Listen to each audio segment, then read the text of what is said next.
All right, good morning, everyone. Thank you so much for making the time to come to our event this morning. This event that we call Making Our Economies Fit for the People and the Planet. It's being jointly organized by the Institute for European Environmental Policy, that is the IEEP, and the Green European Foundation, the degli. So we've been working together for a bit over close to a year now on this particular publication, this particular brief, and this particular event at the end of the day. This is a bit of a landmark moment for all of us. My name is Antoine. I'm the executive director of the IEEP. I will be sort of your host, let's say, for this morning session. And it's my pleasure to introduce this event to in this timely moment. Why timely? We used to always say that, but I believe that this morning it actually makes sense. I think that the world is changing in front of our eyes as we speak. I think last weekend was a testimony of that. I think the EU stands at a crossroads at the moment in many, many, many different respects. We're seeing geopolitical turmoil, if we can call it that way. We've been through an energy crisis for the past few years. And now recently, from a political perspective, we've been seeing what we call sort of a green backlash, with a temptation to deregulate, to sort of weaken the latest legislation adopted under the European Green Deal. This essentially is a sort of movement that where the notion that we want to discuss today, the sustainable and inclusive well-being economy, can be an answer to. Recently, the EU got itself a compass to navigate these sort of stormy waters that we find ourselves in. But again, this is a point that I've been making recently, that having a compass does not mean that we're going north. Is an indicator, is a means to an end, is a way to find our way to where we want to go at the end of the day. So where is that? If we go back to the basics, the absolutely fundamental basis that the EU has, its treaties, the EU is set to promote peace, its values, and the well-being of its people. This is our destination. This is where we should be going. The competitiveness of our economy, social cohesion, environmental stability, they're all means to that end. They're not to be pursued for their own sake. Eventually, sustainable and inclusive well-being is the destination to where all this compass must bring it. And at the moment, we know, because the GRC literally just published something like a couple of weeks ago, it's a new updated dashboard, which we will discuss this morning.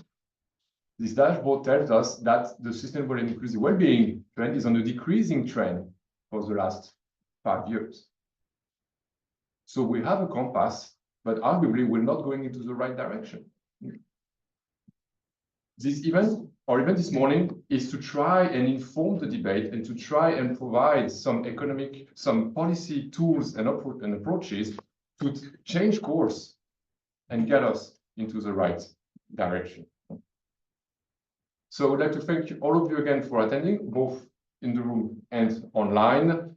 And I will give the floor now to Taube for some welcoming words as well from the Green European Foundation. Thank you. Thank you, Antoine. Thank you very much also from my side for being here. It's nice to see many new faces that I don't know, and so I'm very excited to also talk to you after the event, and also welcome to the people online. Thank you very much, Antoine, Emma, and IEP for the collaboration. It's been a pleasure to work together on this topic. And so my name is Taube van Melkebeke. I have been working with IEP from the Green European Foundation side on the publication, but it's very much IEP who has led on the knowledge community process that is really the kind of substance of the publication that we are launching today. Knowledge communities is the methodology that we use in the Green European Foundation to structure our policy work. Knowledge communities bring together experts with different backgrounds and expertise for debates and discussions to really co-create recommendations, considerations and proposals that we can kind of throw to the public and political debates in Europe. And also this report that we're launching today is a result of that. Emma and Antoine have brought many experts together during the course of 1 year, I think over 60, if I'm not mistaken, to really discuss the main challenges and the state of play of this well-being economy, and also to kind of fine-tune where the specific thematic areas sit, what it means to develop and deliver a well-being economy in the EU. And so, as Antoine, I'm also very excited to launch this report at this particular moment. I think when we started to work on this project 1 year ago, we already knew that we would be at this point at the start of a new mandate, a mandate that is basically the make it or break it moment for the delivery of the Paris Agreement climate commitments. And secondly, we also knew already that we were in a geopolitically very volatile context, where the EU's voice when it comes to well-being, social affairs and environmental protection was going to be very important.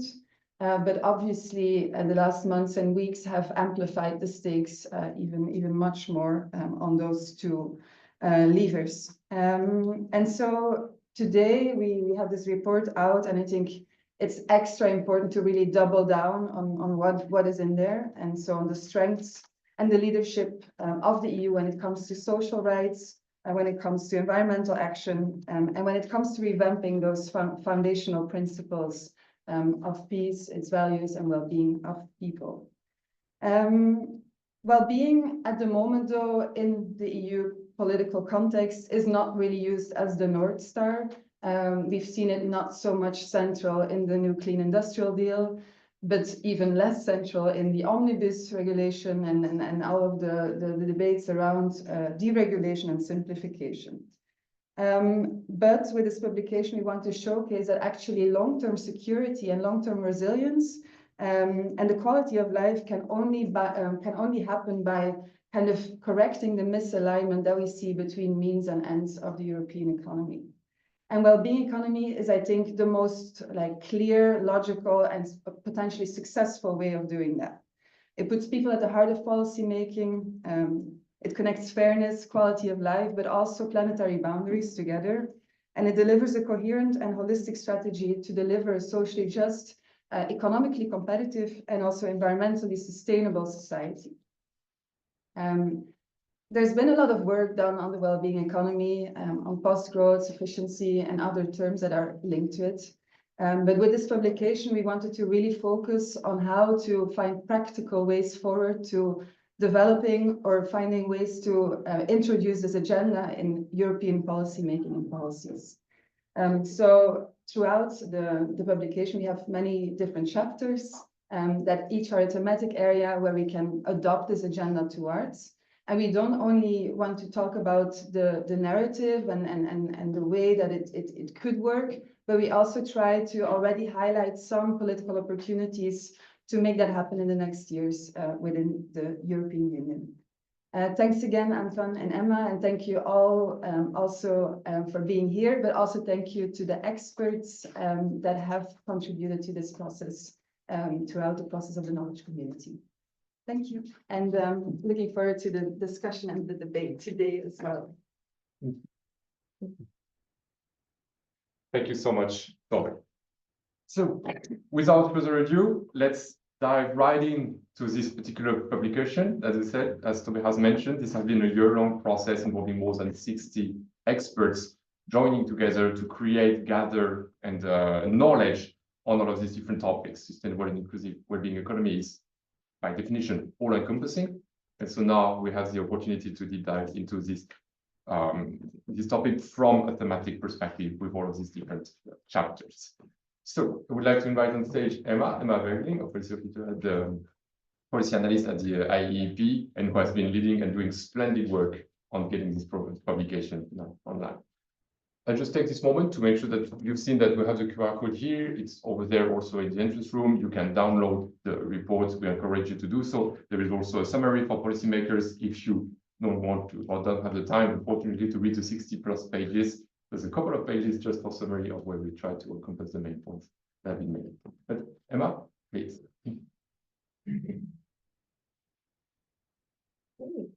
Thank you, Antoine and Taube, for the introduction, and also thank you for the great collaboration throughout the process. And hello, everyone else that are here today.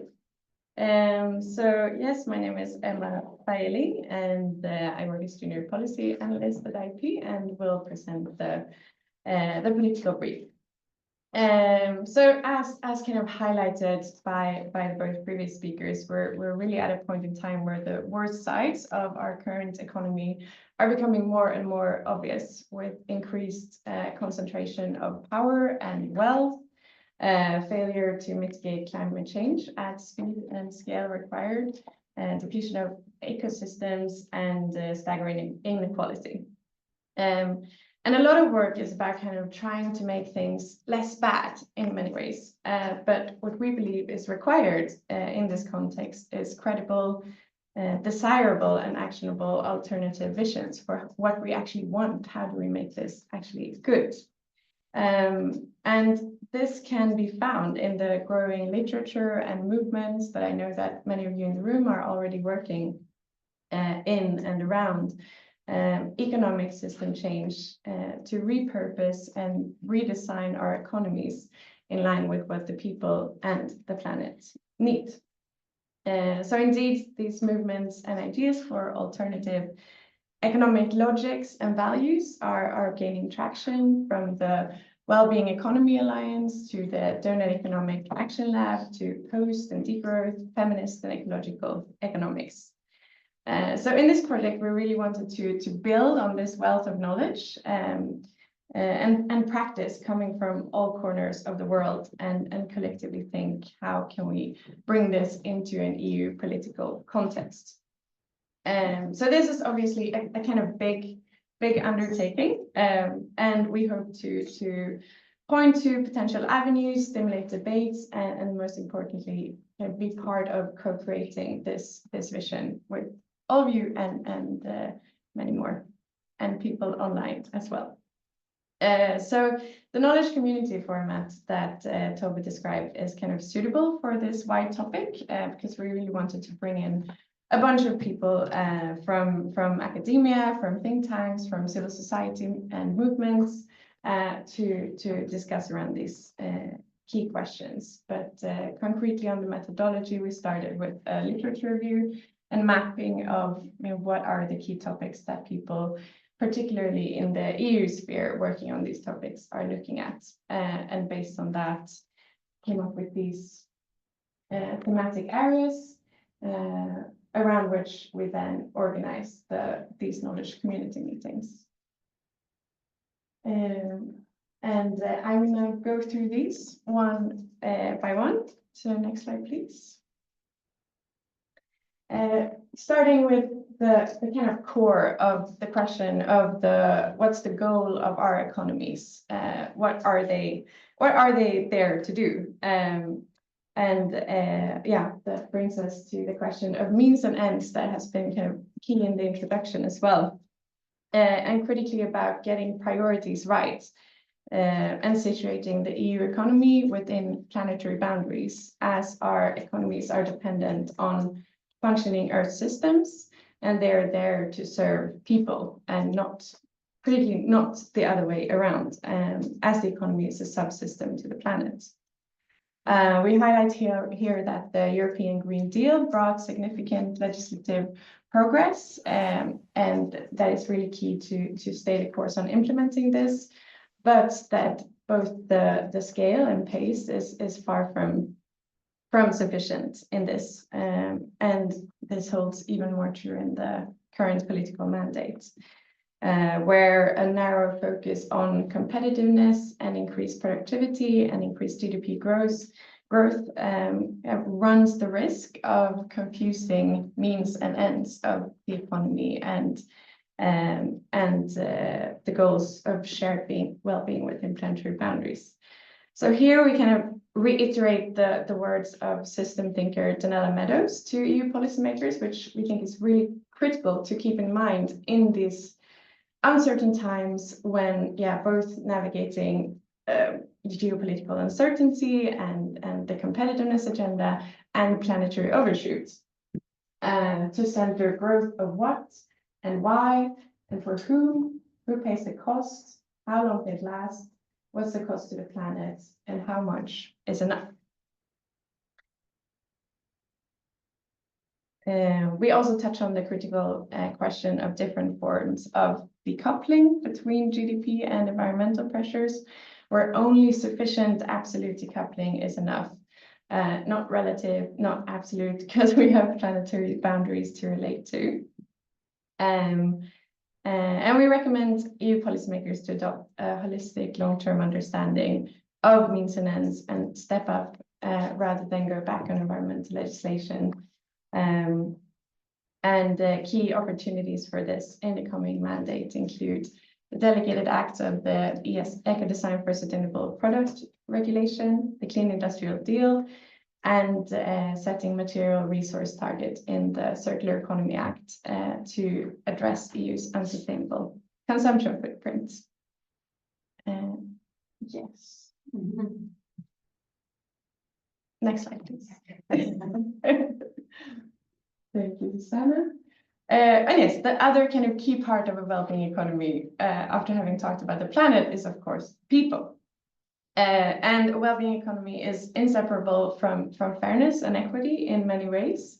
Firstly, because the people who have contributed least to the planetary overshoot are the ones who are going to be most adversely impacted by it, and therefore will benefit hopefully most from the mitigation and adaptation. And the transition of our economies will have distributional impacts. The question is if we make that for better or for worse. And that social acceptance and cohesion are key for a successful transition. And that therefore it needs to be done in a just way.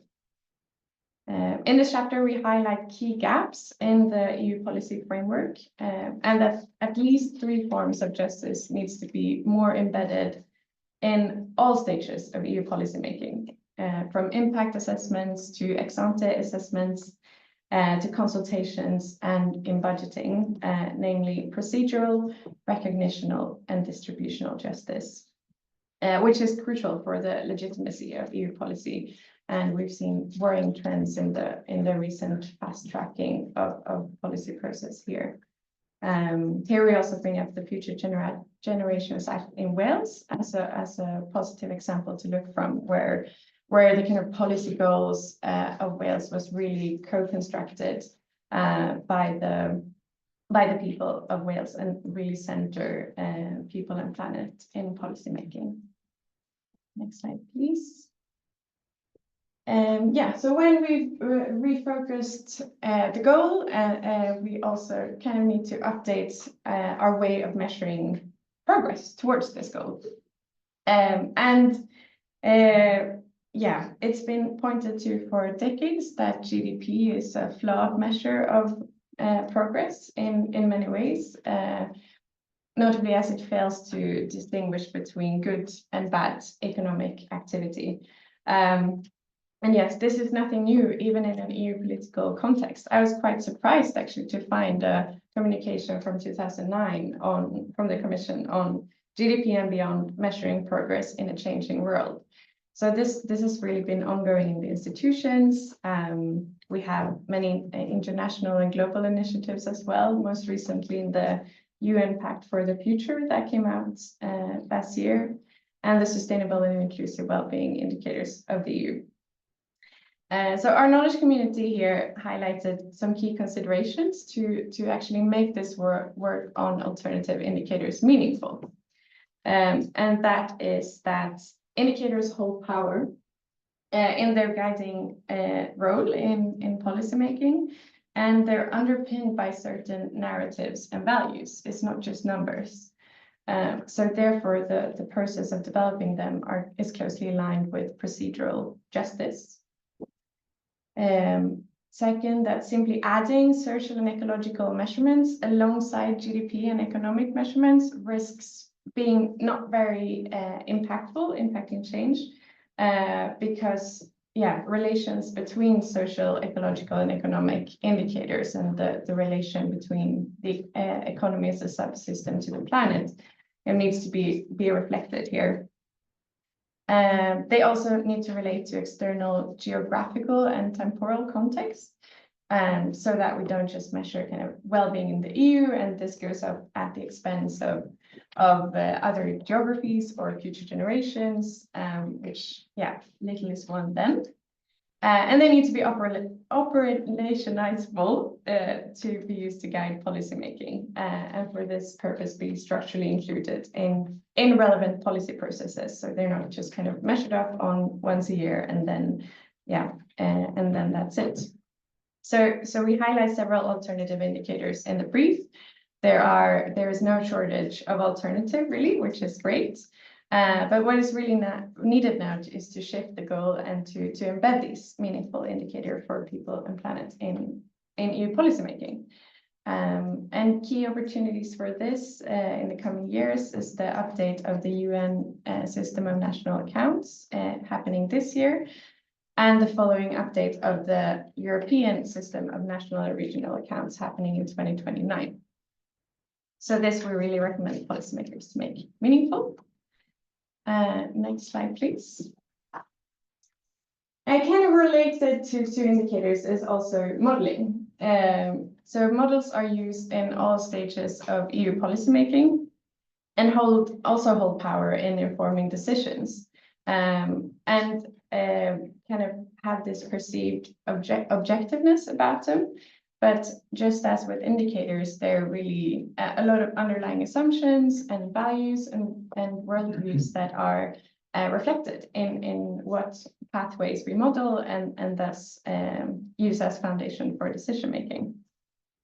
So, for example, a model that underestimates the cost of inaction on climate change might lead to weak policy decisions in that area, whereas a model that overestimates the feasibility and desirability of continued exponential economic growth in an economy in severe overshoot might lead to unrealistic expectations. So, for example, we discussed the chosen risk acceptance to meet the 1.5 degree target, which is only 50-50, pretty daring odds considering what's at stake. The use of discount rates in cost-benefit analyses and the assumed growth rates in the underpinning the 2040 impact assessments. So yeah, here we recommend EU institutions, notably the Commission and all relevant Director Generals, to ensure that the assumptions and models are updated to reflect a science-based understanding of risk, the value of future generations, and the economy's dependence on our planet.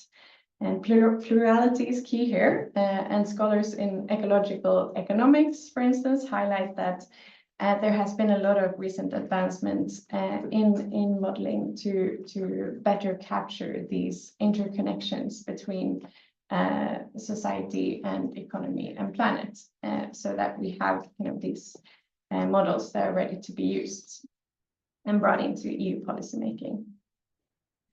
Next slide, please. So yes, the EU economy does not exist in a vacuum, but rather, getting back within planetary boundaries is really a global endeavor. So the global challenges and solutions chapter situates the EU economy in a global context, and notably from a trade perspective. And yes, the current geopolitical landscape presents both challenges and opportunities for the EU.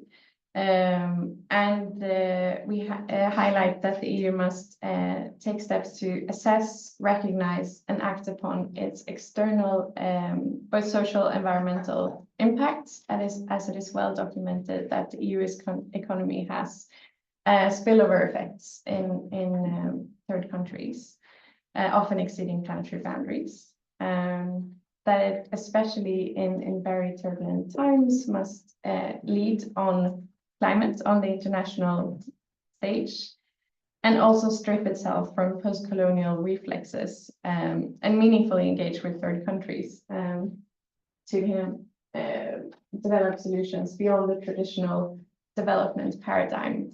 For example, exploring debt cancellation, which also brings in a fourth dimension of justice, restorative justice.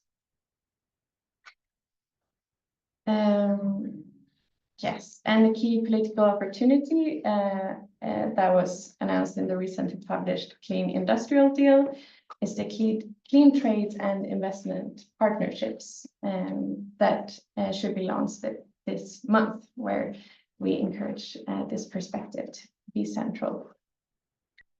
And finally, going to the finance and business chapter. Yes, no economic transition can happen without the key economic actors of finance and business. And here we start by highlighting that also looking at the transition strictly from a macroeconomic perspective, the incentive for rapid climate action is crystal clear.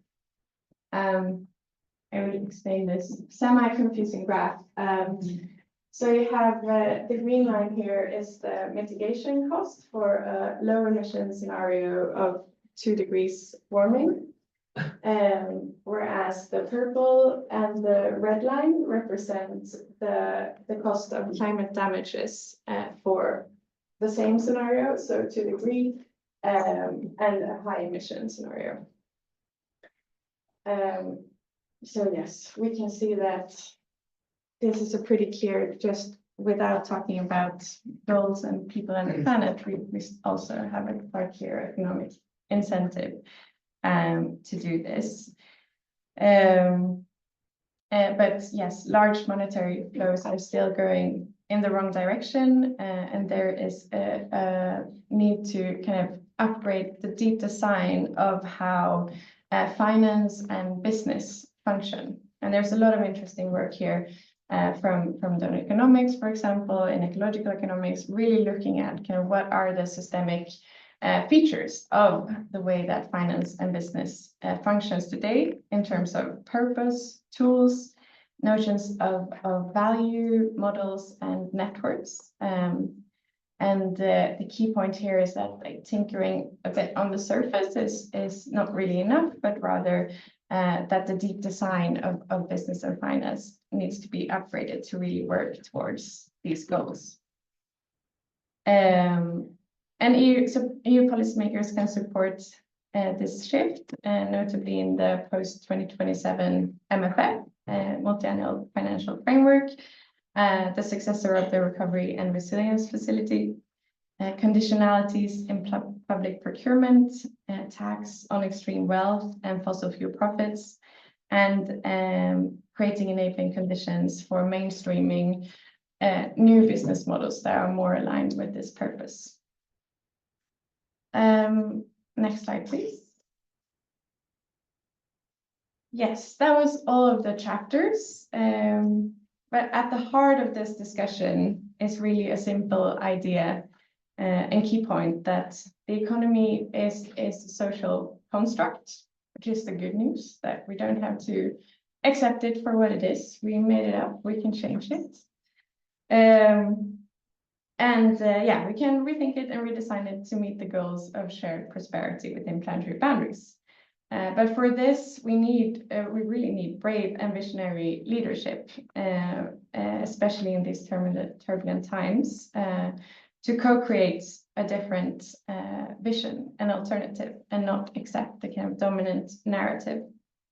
And it may seem far-fetched to talk about a well-being economy in times of war and all of the uncertainty around us, but really think this is key to kind of resist and formulate alternative. And to quote the brief, that this is not just a project for idealists or green voters in prosperous times. It's a real pragmatic alternative that acknowledges the need for prosperity, though not in the narrow sense of GDP growth, but rather that Europe's competitive edge should be measured in its ability to offer a better, safer, and more sustainable future for its citizens while taking external impact into account. And as Antoine brought up in the beginning, this is very much in line with what the EU is already set out to do. Next slide, please. As in the treaty, it says that the union's aim is to promote peace, its values, and the well-being of its people. So we have a kind of good foundation to go from there. Yeah, thank you so much for listening. Please download the brief and read in more detail the recommendations. And thank you. I also know that a lot of people listening are working in this field, so thank you all for your work and for co-creating this. I look forward to taking part of the insights for the panel.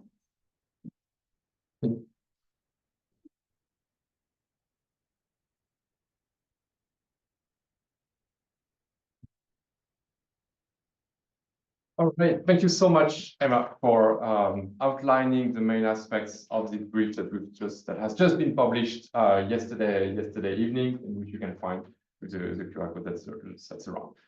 Now, to discuss these many topics that we've been just outlining as part of the brief, we have gathered together a number of experts on the matter. Yes, more needs to be an expert conversation. So we have online, or some of the speakers are joining online, and we also have a speaker here in the room. Please, we'd like you to welcome everyone. That's yeah, okay, very good. We're good to go. Thank you, Mike.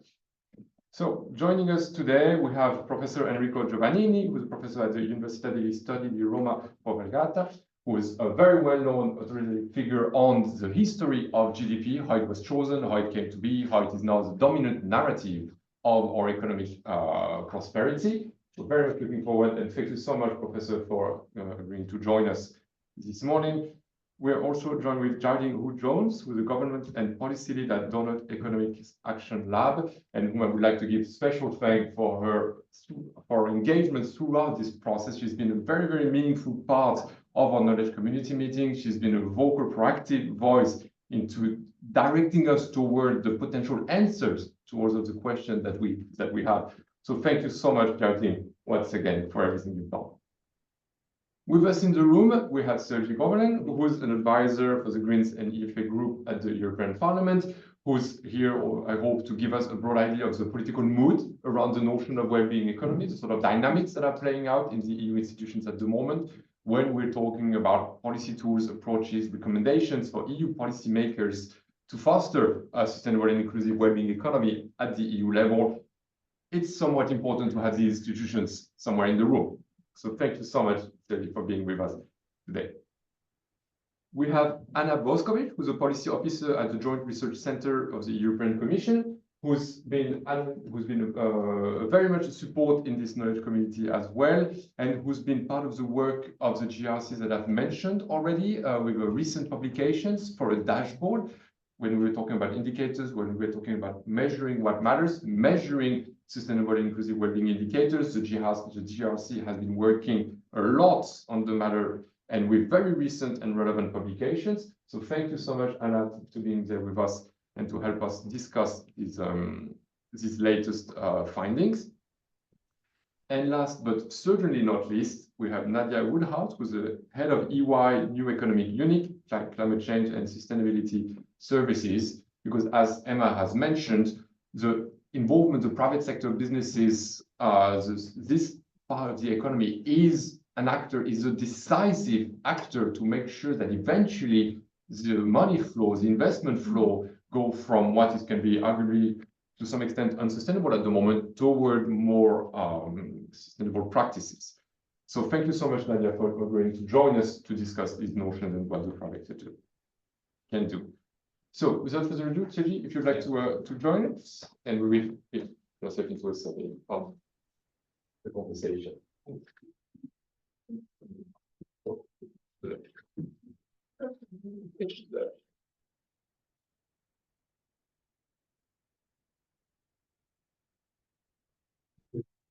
Yes. Can you hear me online? Is it okay? Yes. Okay.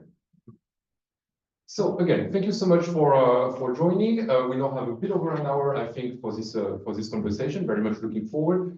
What I would like to do is to first give all speakers a possibility to have some sort of an introductory speech to help us understand how they approach this notion of sustainable and inclusive well-being from different perspectives. Again, we have the private sector in the room, we have the research center of the Commission, we have the university knowledge, the expert knowledge, and we have the concrete policy tools that are at our disposal.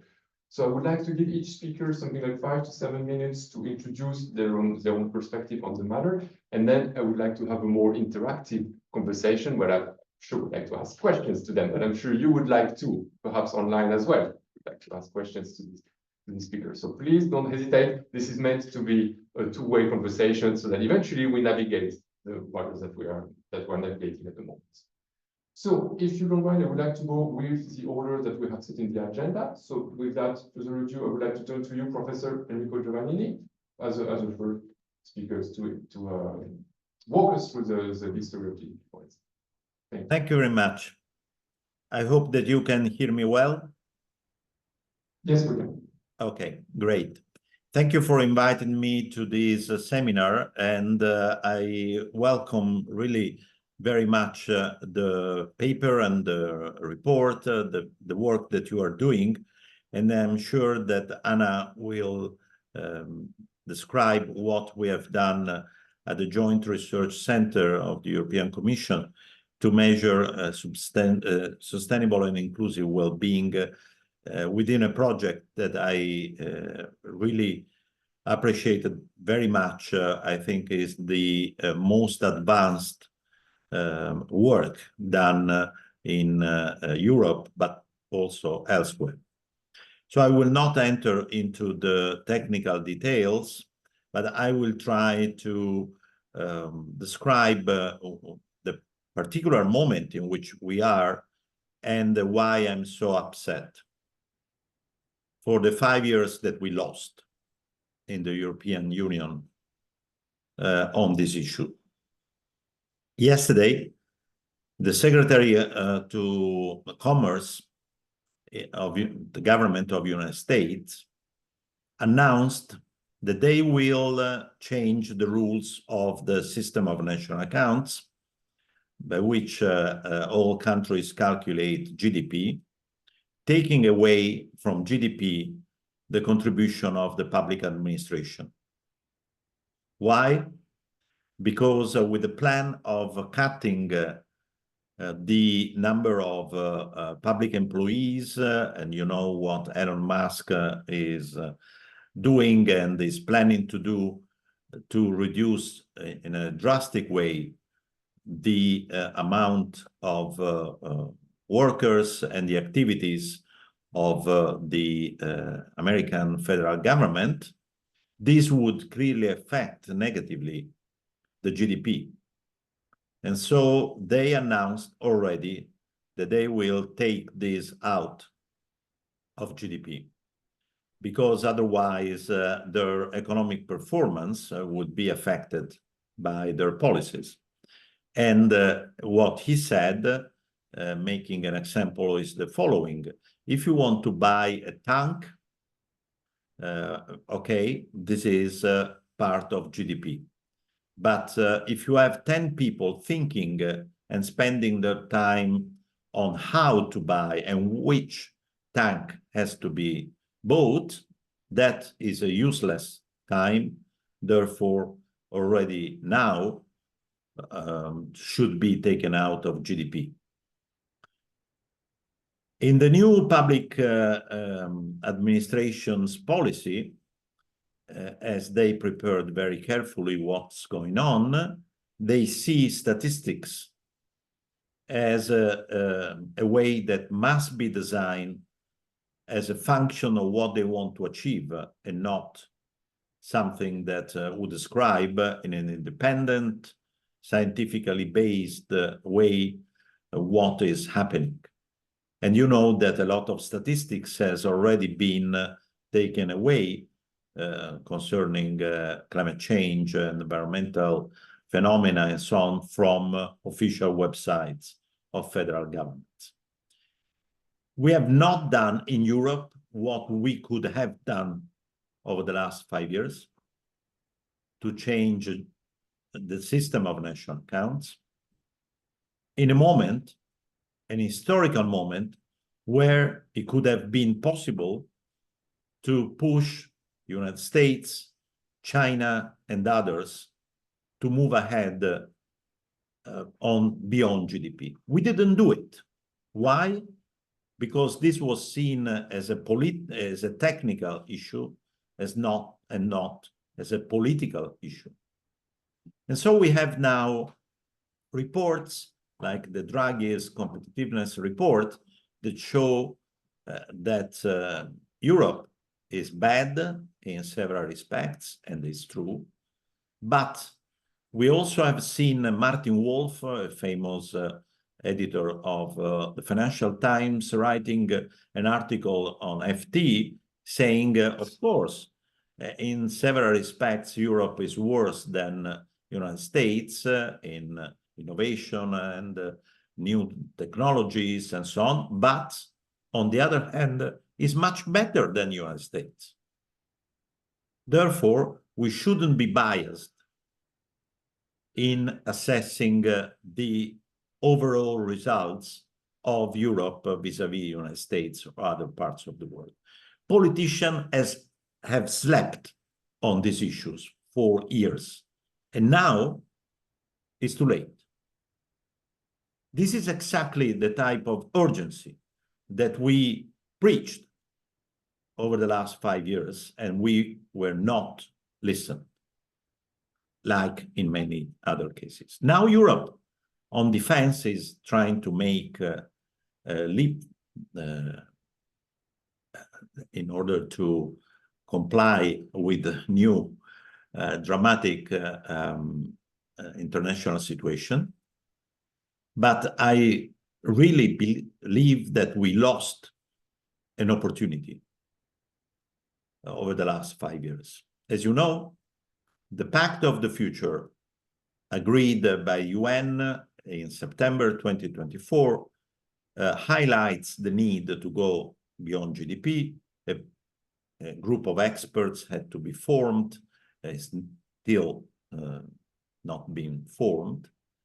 But beside the technical aspects, what I want to underline is that this is an issue that has a huge political implication, has a huge potential of making Europe leading a coalition of countries outside Europe that feel that we need to go beyond GDP because we are using rules that are old-fashioned, but especially now, if other parts of the world change the rules just instrumentally for showing how good they are, this would create a lot of problems in the public image of and comparability, of course, among large economic areas.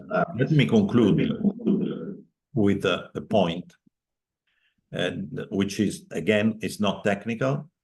As Anna will demonstrate, we are able today to measure in an excellent way the different dimensions of inclusive, sustainable and inclusive well-being, linking well-being today and well-being tomorrow. But the key issue, political but also statistical, is rethinking the system of national accounts from scratch, because the opening chapter of the recently approved SNA 2025, which discusses the measurement issues of well-being and sustainability, clearly says, okay, we reached the limit. We cannot really go beyond that, although the British Statistical Office has done an excellent work to go beyond that, the boundaries of SNA. Therefore, as a political initiative, but also a statistical initiative, the EU should form a group of experts that to rethink from scratch the system of national accounts, see whether existing proposals are feasible, are reasonable, and then starting from there, eventually a discussion at the international level with a proposal put on the table for consideration of other countries. I close here just to underline again that this is not a technical, purely statistical issue. It's a political one, and we shouldn't forget that the meaning of statistics is a science of the state. State with low S, state of things, but also capital S. The science of the state means the state where we live, where we want to prosper. This also is about statistics. Thank you. Thank you so much, Professor, for reminding us of the power of numbers. Essentially, we know that they look rational. We use them in a rational way. We use them in an evidence-based, serve or evidence-based, scientific knowledge-based sort of narratives, because they're supposed to be rational, they're supposed to be neutral. But eventually, at the end of the day, they're not. There are a lot of assumptions, there are a lot of narratives that are lingering behind the scene, behind the indicators and models that underpin our policy choices. This needs to be acknowledged. And as the professor has reminded us, we have the science, we have the knowledge at the end of the day. We know that from all of the research that's been done in the national accounts, in the revision of 2025, with all of the work that's been done on planetary boundaries, with the Potsdam Institute and others, with all of the work that's been done by the EEA, with the recent midterm review of the Environmental Action Program and so on, we know that we have an enormous efforts to be made into scale and into speed to get us back within planetary boundaries. And at the end of the day, which kind of numbers, which kind of figures we choose to elect to base our policy choices around is a political choice. I think the US administration right now is demonstrating that if there's a will, there's a way. And clearly their will is not getting us into the right direction, but it is possible. Thank you so much, Professor, again, for reminding us of that, this basic truth. So that being said, as you mentioned, this is a global endeavor. This is not something that the EU can do in isolation, and we have tools and approaches that are there also to underpin this sort of process and system change. So I would like to turn to you now, Giovannini, to help us understand what you've been doing, all of the work that you've been doing in the recent past and for a long time actually on the matters, and what are your main conclusions of these policy tools and approaches that are out there that can help us make the right choices at the end of the day. Thanks, Antoine, for that introduction, and thank you, everyone. It's really great to see some familiar faces that I have interacted with the privilege during the knowledge communities. Not that I will have the answers or the tools for you, but just to step back, it's really kind of reminding us where we're at. And I think the recent political events really sharpen our mind on what is the political wind is blowing, and in practice, how hard it is actually trying to push a very different economic vision. But at the same time, I think we do realize that, as Emma said, and we all know, the evidence does point that continued endless economic growth in high-income countries has been proven it's not environmentally sustainable, not socially beneficial, not economically achievable. So independent of what someone may think about the sustainability and the desirability of growth, policymakers like in EU and other high-income countries are facing the reality of whatever tinkering they're doing with whatever goal, the reality is a slowing growth, and some of the traditional, even neoliberal economic policies are not bringing back the growth. And then we think that you also see that intensifying ecological breakdown and the rising inequality. So for us, the post-growth well-being economy, donor economics really help provide that experimentation ground where you can see what are some alternatives, given the reality of slowing growth in EU and other high-income countries, and what are the possible ways to move forward to be competitive in a future of slowing growth reality in many of the countries, no matter what your ideology is. And with that, I just kind of step back out of EU because Donor Economic Action Lab work globally with many different countries, both in the majority world and the Western world. I think the refreshing angle this brings is that what are we being competitive for? And as Emma, Antoine, you kind of said the same. If we're really competing to be in that safe, just space for humanity, who can actually design an economy first that really is growth independent and avoid that growth dependency, then it actually opens our view on what are some of the partnership and which country can lead the way and who we really need to learn from. And we have analyzed at Donor Economic Action Lab different national donuts just to show a historical trend of how the countries are moving.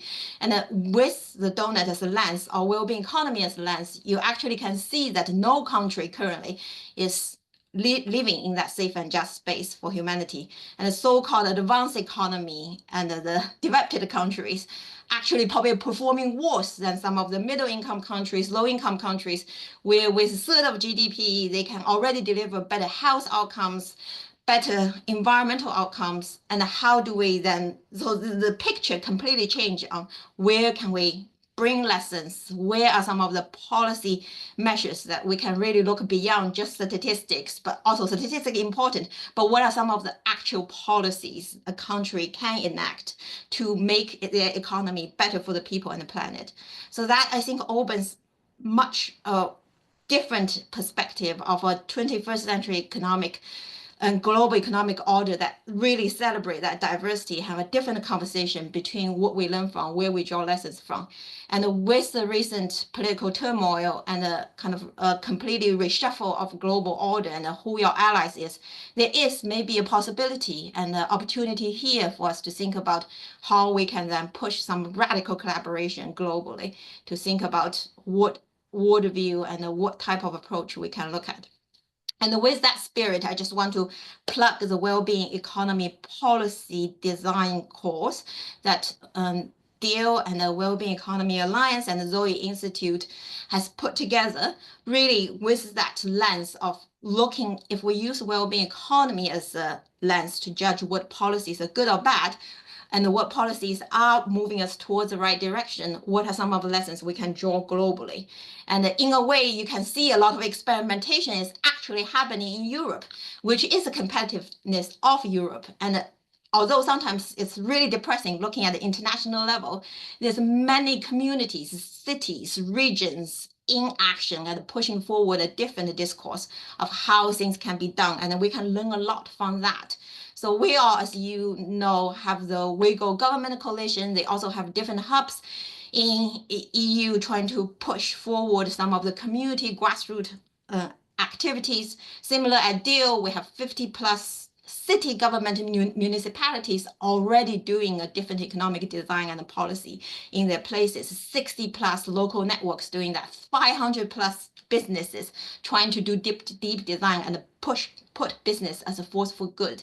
So all those experimentation has given us quite a lot of inspiration.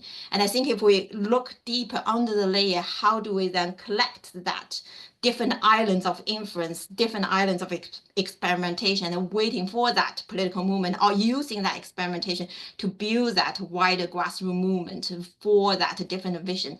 I think it's really important, especially in this stage of political turmoil, and there is a lot actually happening that we should celebrate at local level, subnational level, and think more strategically how we can link that. And that goes back to why I feel like this knowledge community approach with IEEP and the GEF has been so important for us, because that does bring, it's not just a policy brief, it's a whole process, a year of different people coming together, share lessons learned, share the challenge we're all facing, and knowing this is really difficult, but there are actually a lot of people facing the same difficulties and thinking about be imaginative and thinking about the solution together and how to move us forward together. And I just kind of want to end to say that if we look at, I can see Green Economy Coalition colleagues here, but then there's a Club Rome. They have done really amazing surveys of grassroots support for a radical change in our economic system. There's huge support for that. So how can we tap into that?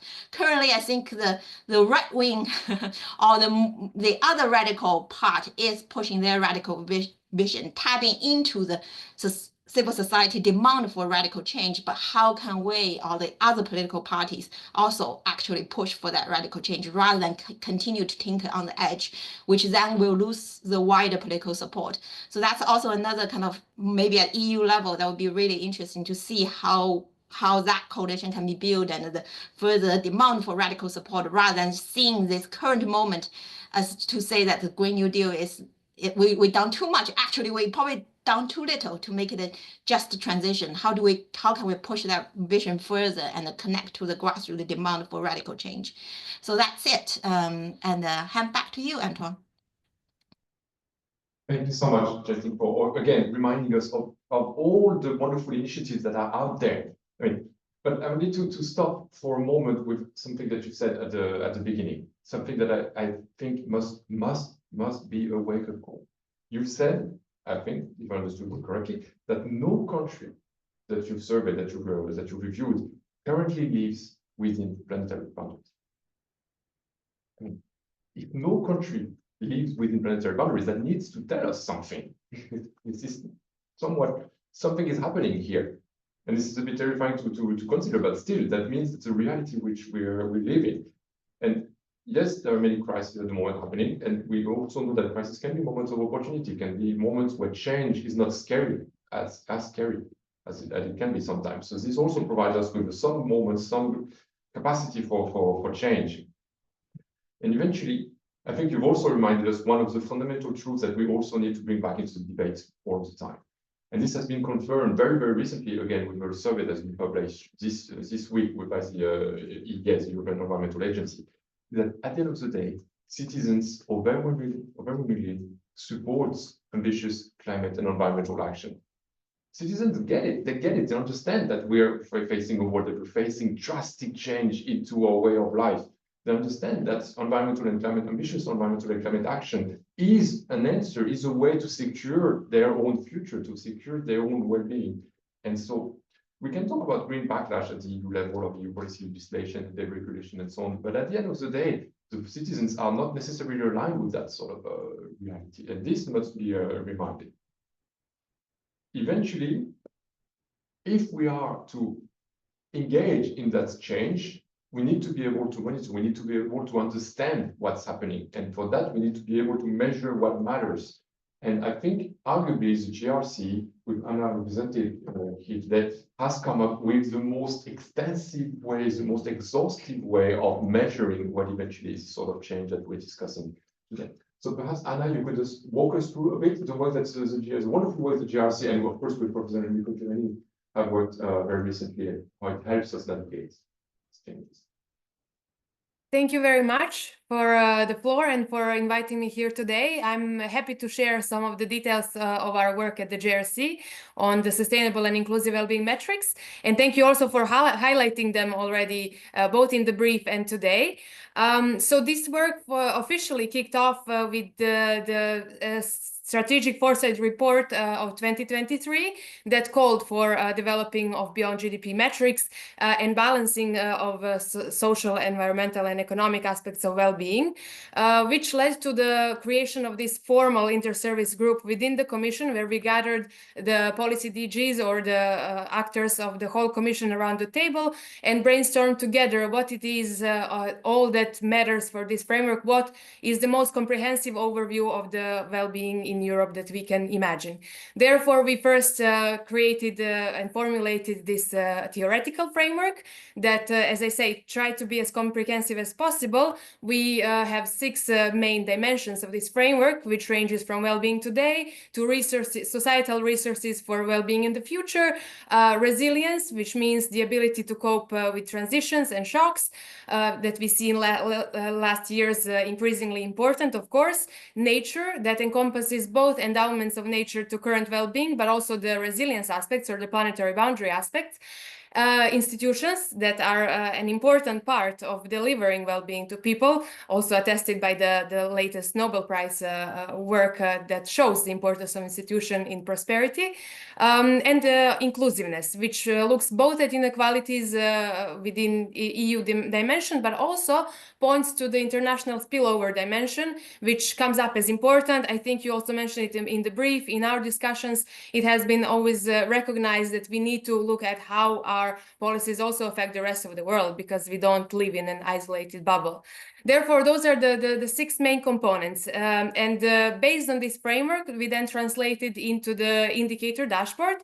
And we have another parallel work strand, which is the battery of so-called augmented or adjusted GDP metrics, where we take some of these aspects of well-being and adjust the monetary value of income or GDP by, let's say, health or inequalities.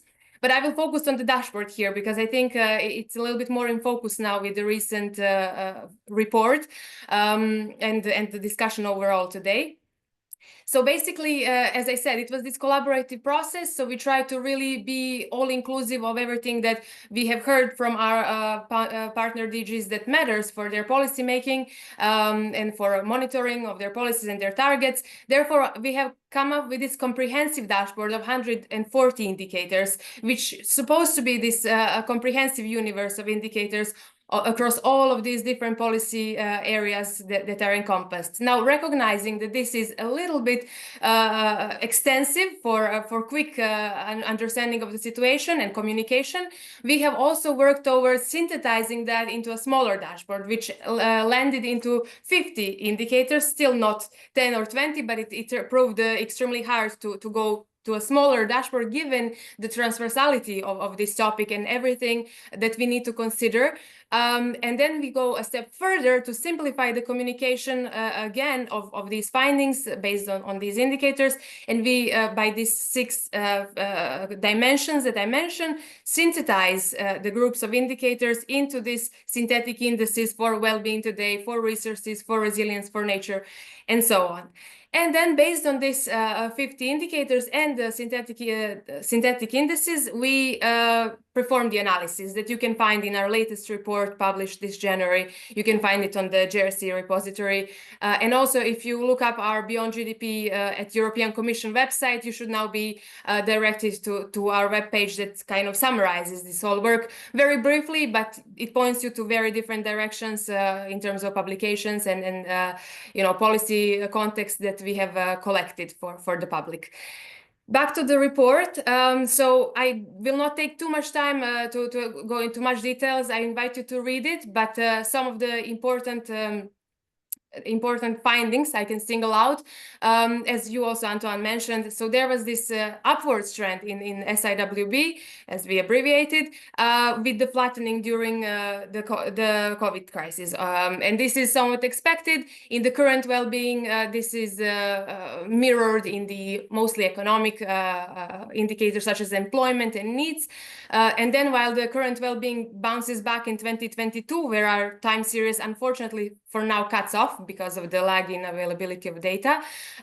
We also see that some other aspects such as resources for the future record a significant drop post-COVID. And this is not only due to factors that are part of this dimension that refer to life expectancy or standardized treatable mortality, which is certainly linked to COVID, but we also see indicators such as education or underachievement in math, sciences, and reading measured by PISA that is consistently going down over the past few cycles. This has already been recognized in education circles as potentially worrisome, or also volunteering, formal and informal volunteering that goes down, which all points out to these potential risks in terms of human capital to maintain this well-being over time.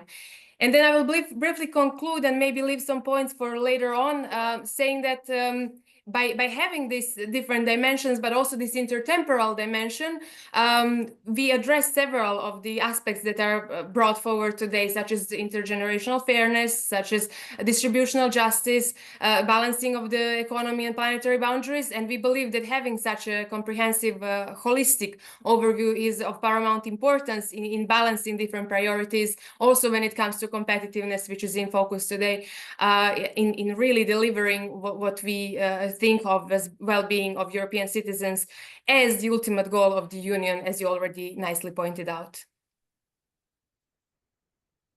Thank you so much, Anya, for this quick, apologies if it has to be quick, overview of all of the work that's been done. It must not be easy to just summarize these years and years of work and all of these indicators into a 5-minute speech. So thank you very much for your efforts. But just I would like to emphasize on what you said. This is arguably the most comprehensive overview of well-being economy situations in Europe at this moment. You've managed to condense it somehow to 50 indicators, which is still quite a lot. But that means that this is, I think, when we talk about comprehensive, this is arguably the right word. This is when we talk about here, this is the reality of things here. So please, I encourage you to check it out if you haven't done so already. This is an absolutely wonderful report and dashboard, which should sit at the heart of future policy making. So thank you so much, Anna, for reminding us of this. So now, getting into the room for a moment. So we have the knowledge. We have the metrics, we have the dashboard. So how do we translate this? How do we put this into policy? How do we use those to actually was faster to actually fuel meaningful policy changes? A very easy question for you, Sergio, to start us off.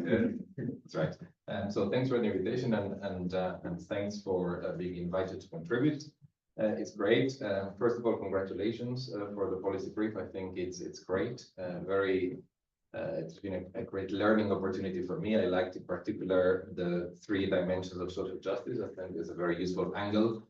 Also the reflections on the modeling, on beyond GDP, really excellent work.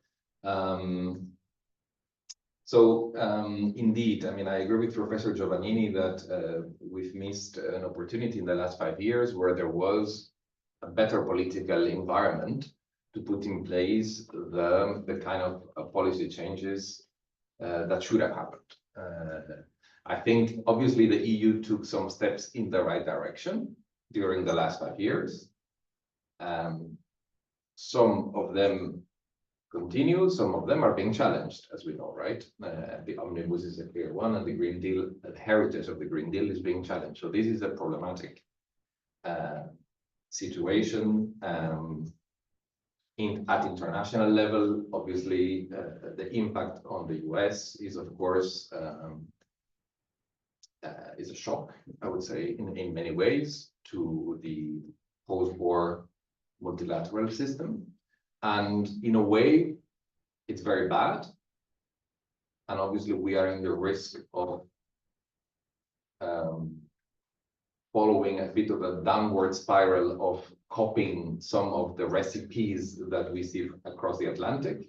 Now, if we force ourselves, because I think we have to put on ourselves a bit of an optimist hat to also see it, I mean, nothing will be black and white, obviously, but if we try to force ourselves to see, is this an opportunity? I would say that maybe it is an opportunity that epitomizes, showcases, makes it very evident that there are political choices that need to be taken. And I think Professor Giovannini gave the example of the national accounts and the GDP. Well, in a way, of course, it's bad news what they've done with the changes there that they introduced in relation to the public administration.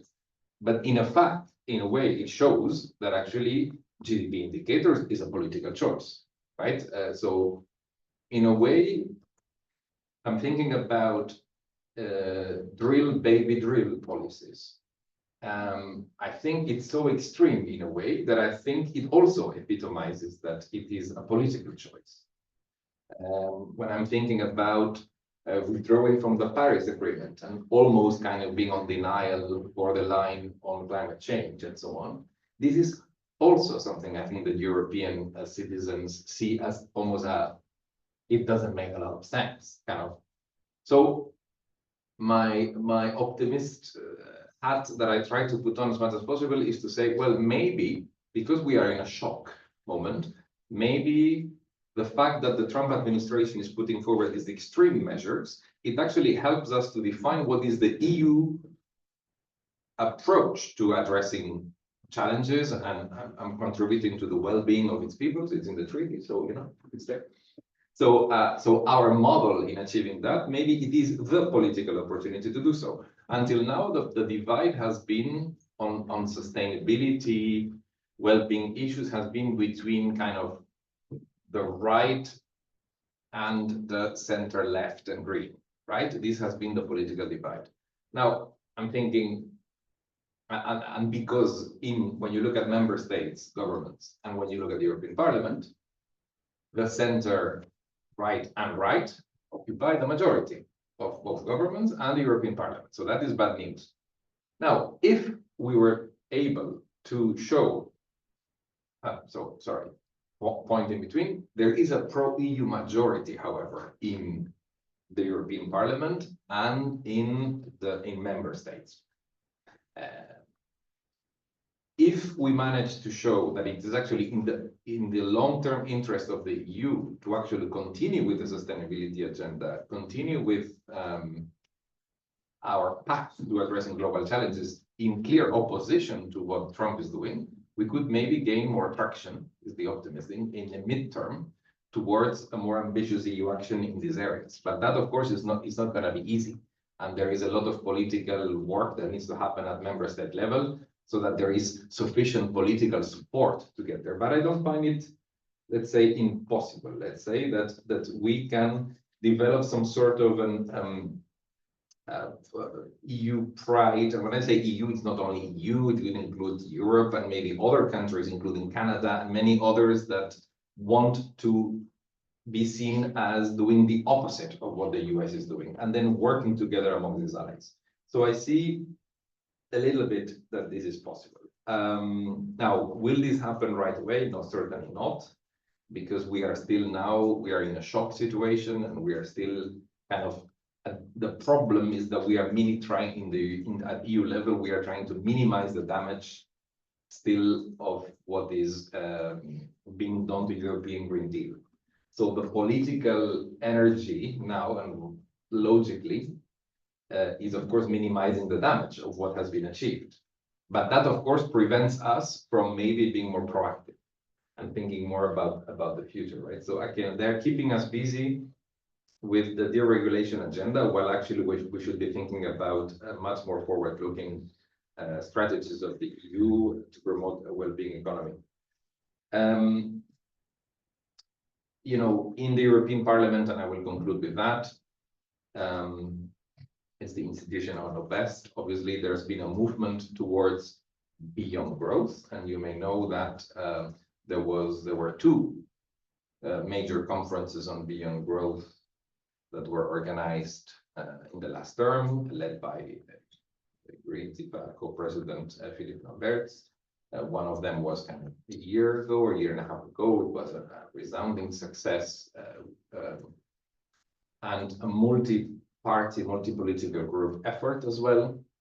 And that was kind of a moment that led to a lot of optimism. The problem is that now the parliament has changed. Also, the personalities that were there, Philippe Lamberts is not there anymore in the parliament. And the parliament, I think, that now has lost a bit of its, what's the name, the traction on this agenda, because of being concerned with mitigating the negative impacts of the Green Deal. So therefore, we are a bit, I think the parliament is a bit, has lost a bit of focus on the well-being economy beyond growth agenda. And that is a problem, because I already hear some voices from the center-right to kind of replace the beyond growth agenda with a sustainable growth agenda. And that, of course, is not the same. And it's almost like going back to the green economy models of the past, right? Mm-hmm. So I think that we need to be aware that unless things change in this political environment, we're going to go maybe to this kind of deregulation and a bit of sustainable growth, but in a very timid way, where not many changes will happen in the coming years. And that's, of course, not a very enticing and outlook that we look forward to. Hence, change will not come only from the EU institutions. I think the majority of change will come from member state level. You know, Ting has reminded us of all the good bottom-up initiatives that are happening in local authorities, in society groups.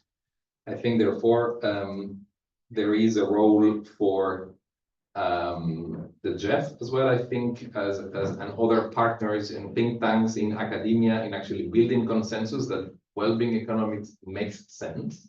It's not necessarily a party political element, and I can only encourage to go in that direction, as I think that would be extremely useful. At EU level, there are some opportunities as well, but like the intergenerational fairness strategy, as it has been mentioned, and they could help actually, you know, maybe make some progress at EU level in the short term. Thank you so much, Sergi, for reminding us of some of the pillars of our event this morning. So we've talked already quite a bit with the fact that GDP indicators is a political choice.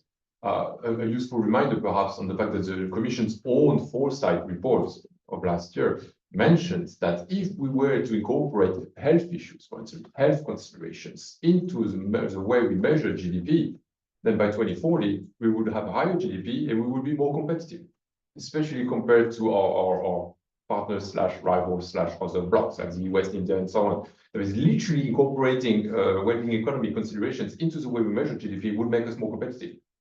So this is literally what we mean by making it a political choice. And what we want, two pillars of today, as I was saying, is one that we want to remain optimistic. Not a question of spiraling down into gloom. No, actually, this is now a moment of change. This is not a shock situation, and these carry capacities for change. This capacity is a momentum. There's a way to think differently. This is absolutely crucial. And the other aspect that we want to make sure is that this is not a progressive only conversation, as Emma has mentioned as a conclusion. This is not just for green voters in a nice, somewhat illusional word. This is something that is very much adapted to the current situation that we're facing now. It is very, very much aligned with conservative views in particular. Now, environmental aspects are more and more considered as a security issue, and they should. The security of the people of Europe, this is a very conservative view, arguably, and this is the well-being economy transition is extremely well aligned to this. It provides security for the people of Europe, it provides resilience for the people of Europe, it provides competitiveness for the people in the economy of Europe at the end of the day. So this needs to be reminded. So we talked that this is a moment of change, and that gives me a perfect segue to agents of change. We've mentioned rejecting the wonderful work done by local authorities and other moments of governance, but also a bit of the elephant in the room is also the private sector in here. They are absolutely crucial agents of change. So now I would like to turn to you, Nick, as a head of unit at EY, to help us understand a bit of how you internally and in relation with your clients, what kind of momentum, what kind of traction, what kind of change do you see happening, if any, toward well-being economy concept, or if you think that there's still some progress to be made there? Hi, thank you so much. And what a panel to follow. I have the misfortune of going last, and yeah, so I feel very humbled to be here. And by here I mean Melbourne. So you may notice the accent. I'm calling in, and I'd like to acknowledge the traditional owners of the land that I'm privileged to work on, and I'm coming from to you from today, the Wurundjeri people of the Kulin Nation. And you might also be wondering, I suppose, what EY and the New Economy unit is. We're a really small unit within EY. We are, you know, and obviously EY being a consulting firm and sort of part of the broader business landscape. We at the New Economy unit are a small group as part of our climate change and sustainability services team. That's about 4,000 people across EY, which is 1% of all of the people in EY. So minuscule, but you know, change happens. It can happen at a very small scale. As Xiaoting mentioned, you know, the sort of the community piece is really important. So while small, we have a mandate to put out research and insights into the new economy and what the new economy looks like. And we are supported by sort of global EY in doing that. What I would say is that to maintain this sort of independence, and so that I don't feel that I'm selling to you. The new economy unit doesn't have services attached to it. We're really trying to be that sort of beacon on the hill for EY. We also supported by an independent board of advisors, activists, academics, experts in the field of new and regenerative economics. And I'm really pleased that, I just want to take mention of the process that that Antoine and Emma and the team at IEEP and Taube have followed, which is this new knowledge community process. I think that really goes to the heart of the principles that we put forward for a new economy around systems thinking and co-creation and collaboration. I think that's super important. And at the new economy unit, that's really what we also want to do. So I'm, again, grateful for this opportunity to participate. When we talk about the new economy, we sort of use the term sort of regenerative economy, wellbeing economy quite interchangeably at this moment. I think that for business, we're still grappling with many of these new concepts. So for us, simply put, the new economy is one that puts planetary and human flourishing at the center. And we really do stand on the shoulders of giants, many who are on this panel today. In terms of the research behind this work that we've done, we've put out 2 reports right now, particularly DEAL and Donor Economics and the Wellbeing Alliance. I think these are 2 really seminal groups that have been working along with many others. So I think for us, it's nothing new. All we've done at EY is try to put some business language around it. And so from a, and for us, I think a lot of our clients are really resonating with these principles. This is a way as well for EY people to take newer economic principles out to clients who are hungry for this type of work. So we let the broader rest of EY do that. But really we define at the NEU or the new economy unit, the principles. And we have 5 principles which we think will get us there, and hopefully will get business towards a new economy, away from a polycrisis or that we currently face, and the systemic challenges we currently face. Sufficiency is our first principle. We aligned enough for a good life within planetary limits. That's how we define it. And I think for us as well, how we relate that to business is how do you create how do you bring sufficiency into your purpose, your strategy, your operations, right? How do you give consumers choice around making sufficiency type decisions, and how do you give them other products? And then we believe that transitioning your strategy will help your business maintain competitiveness over the long term. We have circularity, one of the cores of our principles, and I know that from my limited knowledge, and again from Australia, not part of the policy environment in the EU, but circularity has been obviously a long part of the work there. So moving from the make waste economy and linear economy to a circular economy is something I don't need to probably explain to the people in this room. I mentioned systems thinking before. It's a really key principle for us. It's something that I think we possibly as consultants don't necessarily do enough, and I think as humans we don't do enough. We sort of maintain our silos, and I'm talking about the broader civilization. We tend to think in silos. So how can we start to bring in systems thinking into our approaches, into design, right? And that's why collaboration, again, is so important.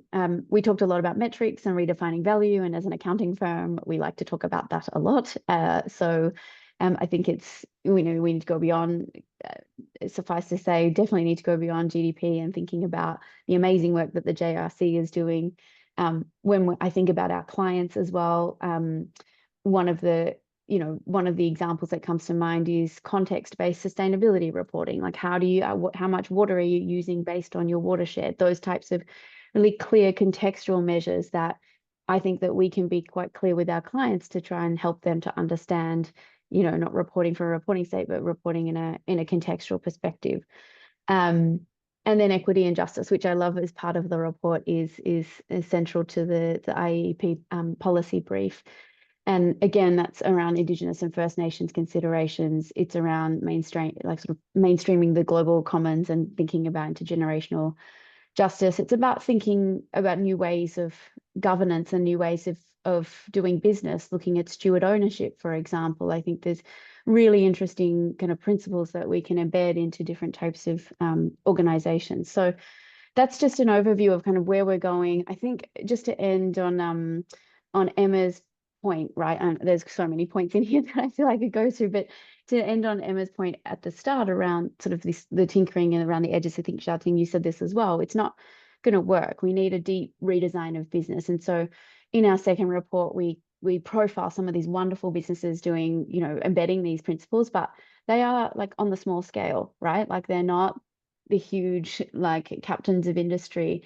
And it's going to take, you know, while we need to fundamentally kind of shift to you know, shift big business, I think we also need to prop up and support smaller and medium-sized businesses who are doing incredible things. B Corps, for example, employee-owned businesses, those, you know, those communities of practice that are demonstrating that well-being is and a well-being economy is possible. So I know there are questions, so I'm not going to talk more because I think people want to have a discussion, but thank you very much. Thank you so much, Nadia. First of all, for connecting so late, for staying with us so late on the other side of the world. I mean, we're talking about global issues here, so right there you have it. Another great illustration is how numbers can mean different things, how we take it. You mentioned 4,000 colleagues. I think I can say for all of us here in this room that it seems like a lot, and yet for you it's 1%. It doesn't seem so much. So numbers tell different stories as to how you spin them at the end of the day. But I really enjoy the sort of work, the sort of and the sort of notion that you've talked about. You talked about sufficiency. It relates to the brief. How much is enough? You talked about system thinking. This is also something that we've been doing at the moment. And to know that this is speculating into the work of companies like EY is somewhat is a very, very good news. You mentioned redesign businesses in that toward that objective. But you also mentioned that at the moment is working mostly at small scale. And another question is how to upscale this towards the big players in the world. So I think I cannot overemphasize how important I think the work that you do, Nadia, is, because if a company like EY, who is literally designed to account for the accounting services for the biggest players out there, if EY can have a role into making these clients think differently into the environment in which they operate, and eventually inform their own decisions to ensure what you said, long-term competitiveness, not short-term cost savings, long-term competitiveness. This is what we're talking about here. So if we can have companies, giants like EY, to actually work in that direction, that's definitely a game changer. Okay, so thank you so much to all of the panelists for the point that you make. I think that encompasses quite well the discussions today. Now, we're slightly late, so I would like to turn to the room and to questions online. I would like this to have our chance to have a bit of an interactive conversation and two-way conversation. So please, if there are questions in the room, Susanna, I think you're giving the mic. Yes. If I can please ask you to start by introducing yourself, and if you have a specific question to one specific speaker, to of course name that speaker to you would like to ask. Going to add to Laurent, which is the European Health and Wellbeing. And the comment and question I think very short, but over a long time. My comment is that thanks for the great discussion, all the points you explained a lot to think about, and something I would listen a bit with more detailed discussion on health. So Antoine, you mentioned health a bit in your points, but it wasn't really covered in any of the other discussions or in the discussion of your report. And as for your healthcare, we really see health and wellbeing economy as really interlinked. And when I talk about health in a broad sense of terms, so the social, environmental, economic, political, commercial intelligence of health, and really enabling everyone to live flourishing and fulfilling lives. So yeah, I mean, speakers would like to dive in a bit to that point. And coming as well to my question, something else I was missing in the discussion is we talk a lot about policies, indicators, measurements, governments, that we didn't zoom in that much on communities and people on the ground. And that obviously is very difficult to debate how we bring everyone from all communities on board when we're trying to work towards the economy. And do you think maybe a health argument, so promoting, enabling good health and well-being could help to encourage people to see the transition as an opportunity, or make us at arguments rather than related to that? Thank you. Thank you so much, and thank you for reminding us of that absolutely crucial component. Unfortunately, again, if it doesn't appear so prominently in the work, it's because it's so large that we could not cover everything. So thank you for this reminder. Yes, arguably, feeling well, being in a well-being, being healthy, that seemed like part of the picture. Clearly, living in a healthy environment, same. There's been some, yesterday, I think it was a publication of the progress that we've made in a number of indicators. And one of the aspects for noise pollution, for instance, is one of the arguments in which the EU is not performing very well. And this is part of being in a healthy environment, and for your own health, this has very detrimental effect, informed detrimental effect on your health here. So thank you for reminding me. Perhaps if I can turn to Anna on this, if you could give us a quick reply on how health is considered into the dashboard, for instance. What kind of indicators are being, if you'd be comfortable in doing that as part of how we monitor health issues as part of sustainable inclusive well-being. Yes, thank you. Just a little note first, we don't hear the questions, so if you can always summarize them before turning to us, that would be helpful. But I got this one because you asked about health. Okay. Yes, about health in the SAWB dashboard, there has been actually quite a heated debate among us where does the health pertain, because there's a really fine line between what we consider well-being today and then what we define as resources for future, for instance. So health and education have been those aspects that can really be placed either or, and has been quite a discussion in our team around this. So where we landed when it comes to health, in terms of well-being today, we have focused more on things such as access to health that really determined your well-being or the quality of your life in a way. And then when it comes to things such as life expectancy or standardized and treatable mortality that I already mentioned are in the resources for the future, because it kind of creates this human capital, or it ties into the human capital and our ability to be well also in the future and have well-being in the future. But obviously health is a very important aspect of the dashboard, and it lingers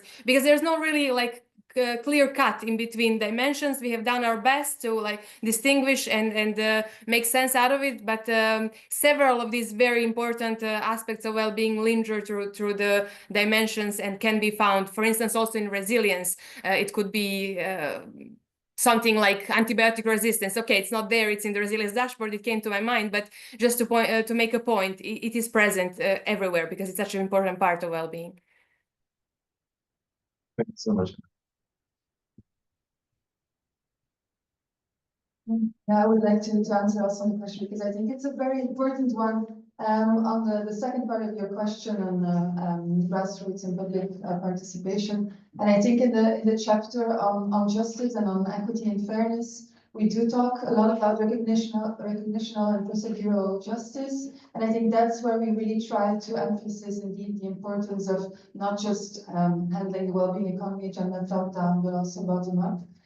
So yeah, but I'm curious to hear your thoughts also on that. And at the Green European Foundation, we've also done other work on Green Care Society, where we try to also connect the well-being economy / climate agenda towards One Health approach and what's happening on the topic of care and the care sector. So I can send you that as well. Thanks. Thanks, Taube. And yes, indeed, this sort of bottom-up approach is, I mean, the EU is notoriously bad at it. I'm sorry to say so, but to get the sense of communities and citizens level is really hard. And this is also why perhaps we can see this dichotomy between the current push for arguably deregulation that goes against the will of the documented will of citizens across the EU for more ambitious environmental and climate action here. So this is why, as part of the, thank you, Tobe, for reminding us that as part of the brief, we try to explore the sort of recognitional justice considerations to see what kind of governance tools can be leveraged at the EU and at member state level and others to make sure that these community, citizen level actions and voices can be heard, because eventually they go in the right, direction. May I also answer? Yes. Thank you. Yes, thank you very much for the question. I would just like to address the health bit, and I don't think that made into the brief, but in the knowledge community, meetings, we kind of departed from this three spheres of well-being, personal, community, and societal well-being, that are kind of integrated and build on each other, and health is obviously a huge part of all three of them. But what we chose in this work was really to look more on the macro societal well-being bit of it. Simply because of scope.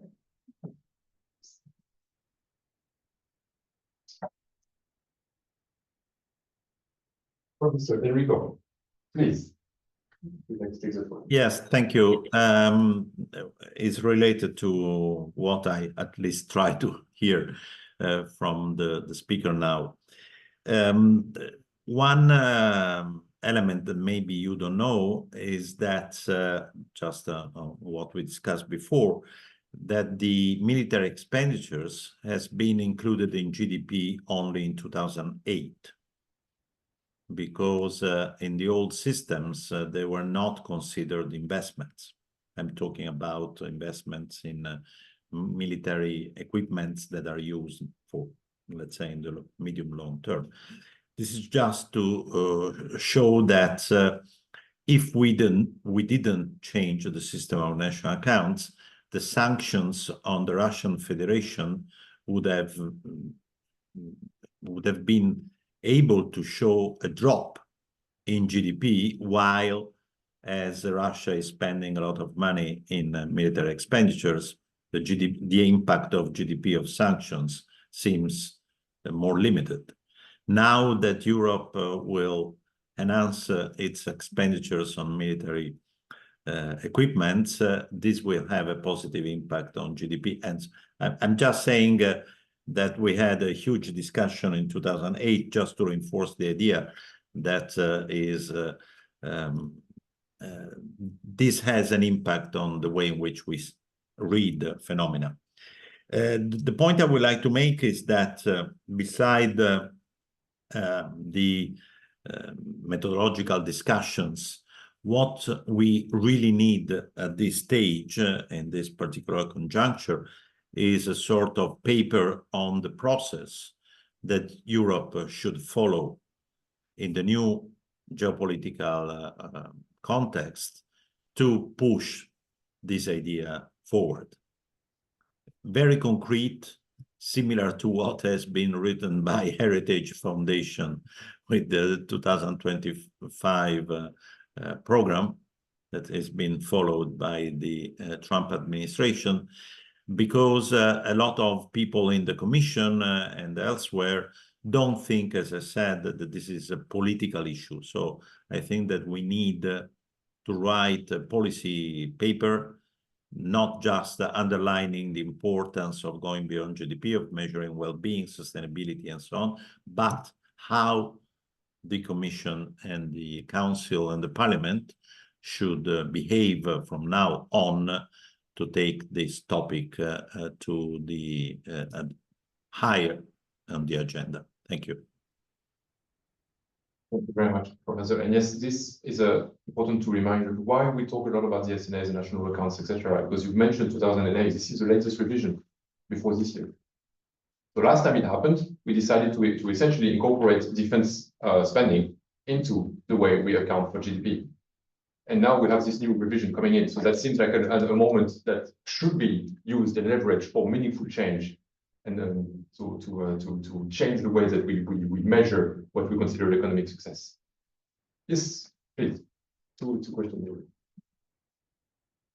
Sort of to follow up, maybe as also on the community side. There's a good old friend that we've forgotten called the Sustainable Development Goals that didn't really get traction until it reached a level where municipalities and local authorities could use it meaningfully in their policy making.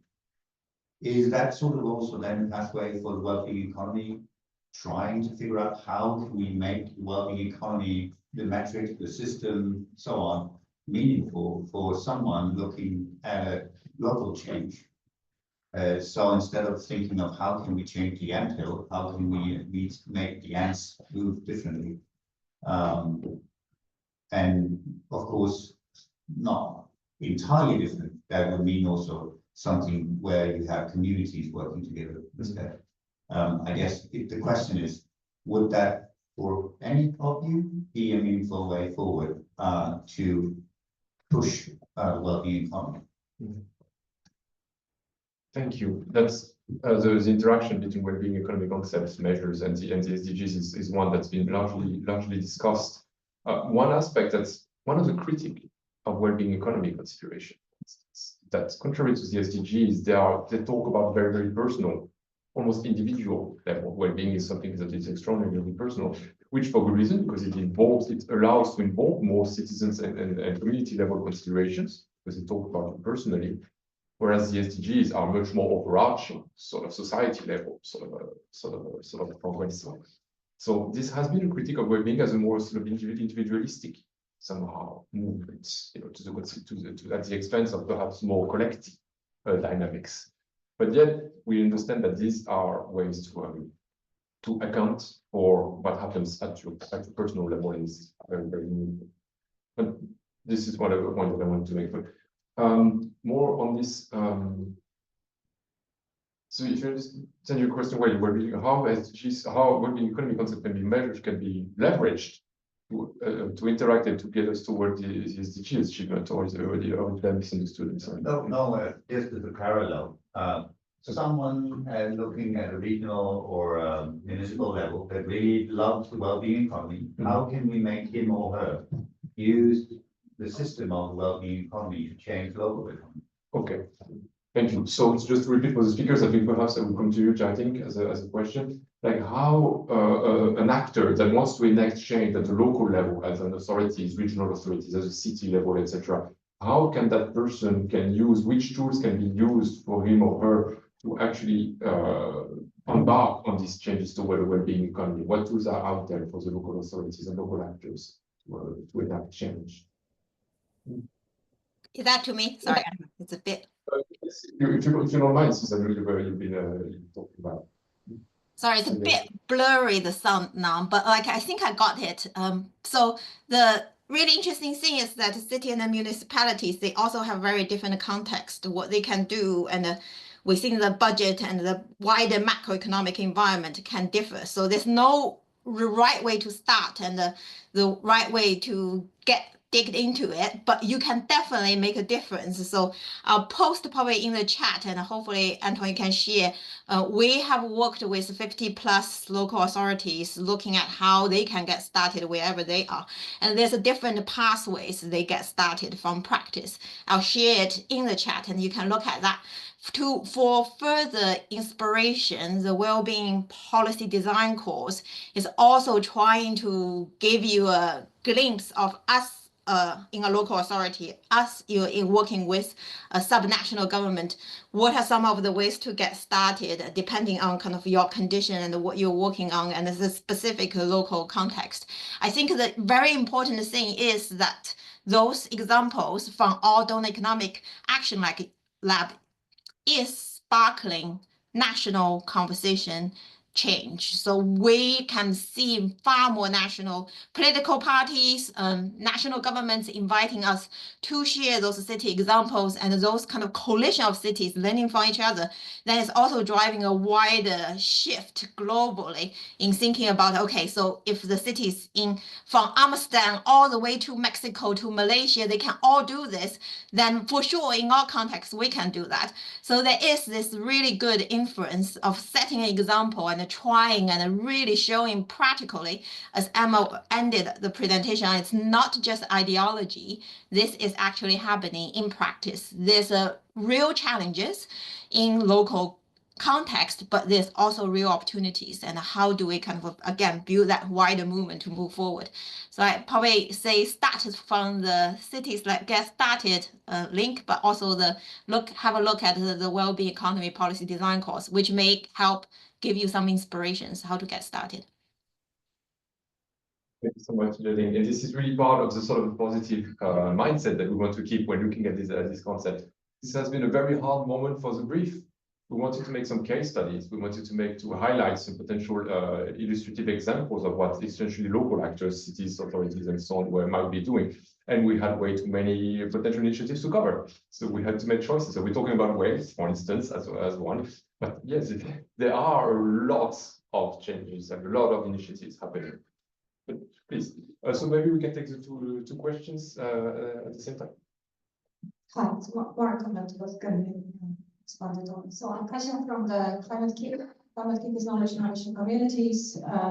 We are now independent from the EIT, the European Innovation Technology Institute. And I just wanted to come in here as like a complete ally on what we're discussing. And I'm sorry I've been late, so maybe I've missed something. But on cities and regions, we, as Climate Keep, have a mission on climate neutral cities, and we have a mission on with regions on their resilience and adaptation.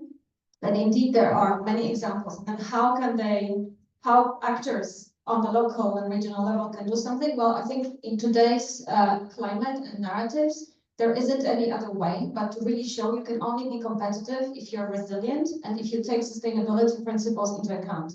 And as you said, like I've been looking also for examples from companies, and it's really good to have EY here because there has been so much bad press for CSRD, for instance, but actually CSRD, if you look at it as a business tool, it shows you where your risks, financial and operational risks are.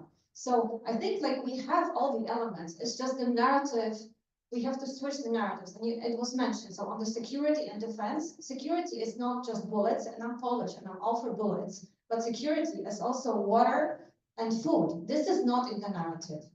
The same with well-being economy. I'm a little bit worried that, and you kind of pinned it down very well, well-being is nice and fluffy. It's not about being nice and fluffy, it's about survival. So maybe it's about thriving society's economy, because today economy, which GDP, and I'm sure you discussed it, serves the 1%. But as my favorite author of Ministry for the Future, Kim Stanley Robinson, said, it's easier to imagine the end of the world than the end of capitalism. So what is the narrative? Because like, we have the elements, we have the proof, we have the evidence, the narrative is wrong. And we have some, but let's get together and let's write one. Let's write the Draghi report that actually is based on values. There are elements in the Draghi and Letta, but we have an Italian professor here, can be Italian, can be whoever. Let's write a new report that has the right narrative. Thank you so much. And I couldn't agree more. Again, at the end of the day, you talked about what is the narrative, how do we change the narrative, what kind of concepts, security, resilience. These are at the heart of what we want to foster here. And this is for me, as you mentioned, it's sort of one of the most worrying aspects behind this latest omnibus regulation. There isn't a question of short-term gains, of lowering economic cost of reporting and so on and so forth. Okay, this is fine, we can talk about it. But what matters is that eventually now we're putting ourselves and our economies and our businesses in the dark to be able to enact change that will eventually ensure their survival and their competitiveness in the long term. How could they ensure their competitiveness in the long term if they are in the dark, they know what's happening, and they remain extraordinarily vulnerable for any sort of external shock that happens, and they will be shocked. If they're not aware of the environment in which they're operating, how can they ensure their competitiveness? It just doesn't add up, So this is clearly one of the concerning trends. So there was another question here, and then perhaps turn to the speakers if they want to react on that. Thank you so much. My name is Lydia Machuka. I work for CITSE. It's a Catholic network of social justice organizations based in Brussels. So I have a few questions. One is really, I think one of the EY speaker talked about businesses grappling with some concept, whether it could be sufficiency or sustainability or anything. And sometimes this concepts that we're using might appear new, but to some context, actually could be something that has been traditional and old, especially in indigenous communities. So I know that there's been a lot of experts that were put around in the report. And also, I think, is it Shouting also looked about a global analysis of sciences across the world or looking at the economy. To what extent has this report looked at other sciences, indigenous knowledges in Latin America, in Africa, and in other regions? I was just curious to know about that. And then the other point is about, I think there is a I think element 5 on global challenges and global solutions is external impact of the EU. So I just want to know in the report to what extent is it looking at the question of extractivism? Because if we talk competitiveness, the EU will need power or energy, and that requires a lot of resources in other countries. So to what extent are you addressing that part? This one, the last question is just a personal curiosity, because I understand that humans are meant to be rational. And since this presentation, we said we have the answers. This makes sense. The science is all out there. Even IPCC reports are being released every now and then. So, like, what's really, I'm trying to understand the psychology of making these right decisions with all this information that we have. So, I'm just raising it to others. What more do we need? Are we waiting for another disaster to happen before we act? That's my question, or rhetorical question. Thank you. Thank you so much. Is there another question here in the room or online?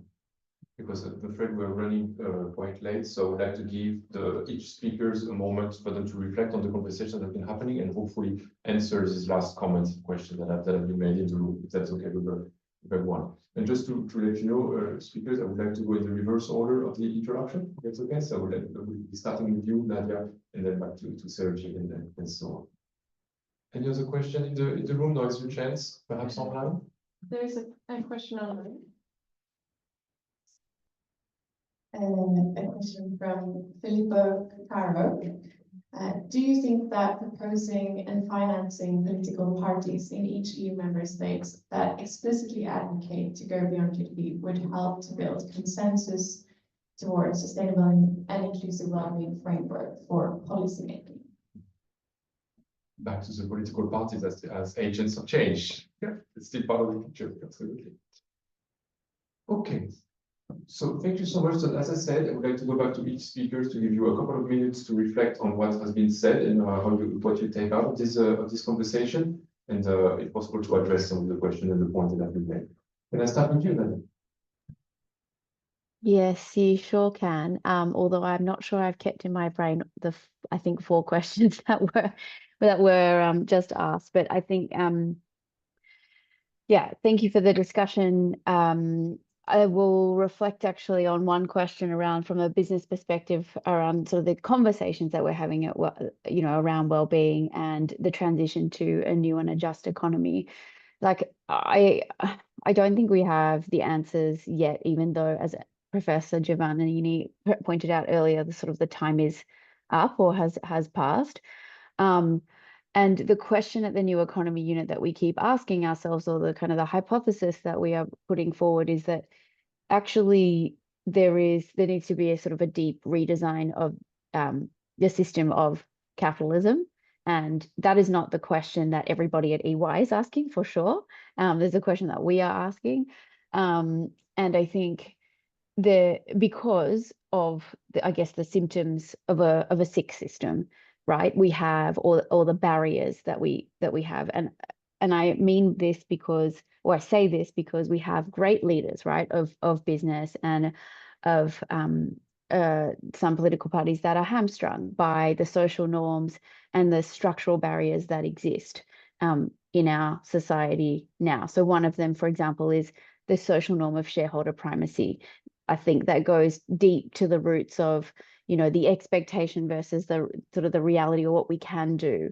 And then sort of the expectation that we continue to pay dividends in the pursuit of endless growth. Like, these sorts of things are things that as business leaders we probably need to challenge, but haven't been able to because it's politically unsavory, right? And harms short-term growth or short-term profitability. So what we're doing is we're placing sort of profit maximization at the pedestal at the top, and not thinking long term. And no one's really incentivized to do that, because when you think about bonus structures and incentives, it's based on share price, and short-term performance. So, we end up in this chicken and egg and loop situation. So I don't think I'm going to solve it. I don't think we're going to solve it. I think together we can probably put our heads together about around system redesign. I think there's many people already doing that. And I'd love to hear from, I guess my call to action is I'd love to hear from people that have some ideas around that, because at EY then we can start to promote these ideas as well. But thank you for such a great discussion. So much for reminding us very concretely what sometimes we're up against, the sort of reflexes that we're up against, and we're talking here today to make some changes, including essentially maximizing profit for shareholders as a sort of entrenched logic behind the system, not necessarily something that we should aspire to eventually for long-term prosperity. Thank you very much, Nadia, for being with us this morning or this evening, and we wish you a very good night on the other side. Perhaps I can to you, Serge. Perhaps also a question on the extractivism that opens up a more debate, but global issues are your. Yes. No, that's right. So thanks for the question. I think there is a big threat indeed of continued and strengthened extractivism with the current policies, and this is now being explicit and without any shame. I would say the access to raw materials, in particular critical raw materials, but other raw materials is clearly a new agenda, and I think this is going to be very damaging, and I think we're doing some damage control, but on that agenda, I think that I'm quite pessimistic in the short and mid-term of what we can achieve, because I think that the negative footprint of the EU will increase. So it's really bad news. So let's connect and let's work together on this. We're working with the Critical Raw Materials Coalition and others to address this. So let's join forces. So more in relation to the political parties and in relation to the EU and in relation to health, I was interested in this. So at the EU level, I think that there is sometimes the perception that I'm not saying it is like that, but there is the perception that civil society organizations are very specialized and they represent a specific sector, like, oh, these are the development NGOs or the health NGOs. And that, of course, in a way, divide and rule, because then each sector gets some sectoral improvements of this or that legislation. And then there is the well-being economy community, which is somewhere else, right? And I think we need to hopefully, I think it would be more effective if there would be more joint cooperation on how, when you talk health, you need to talk well-being economy.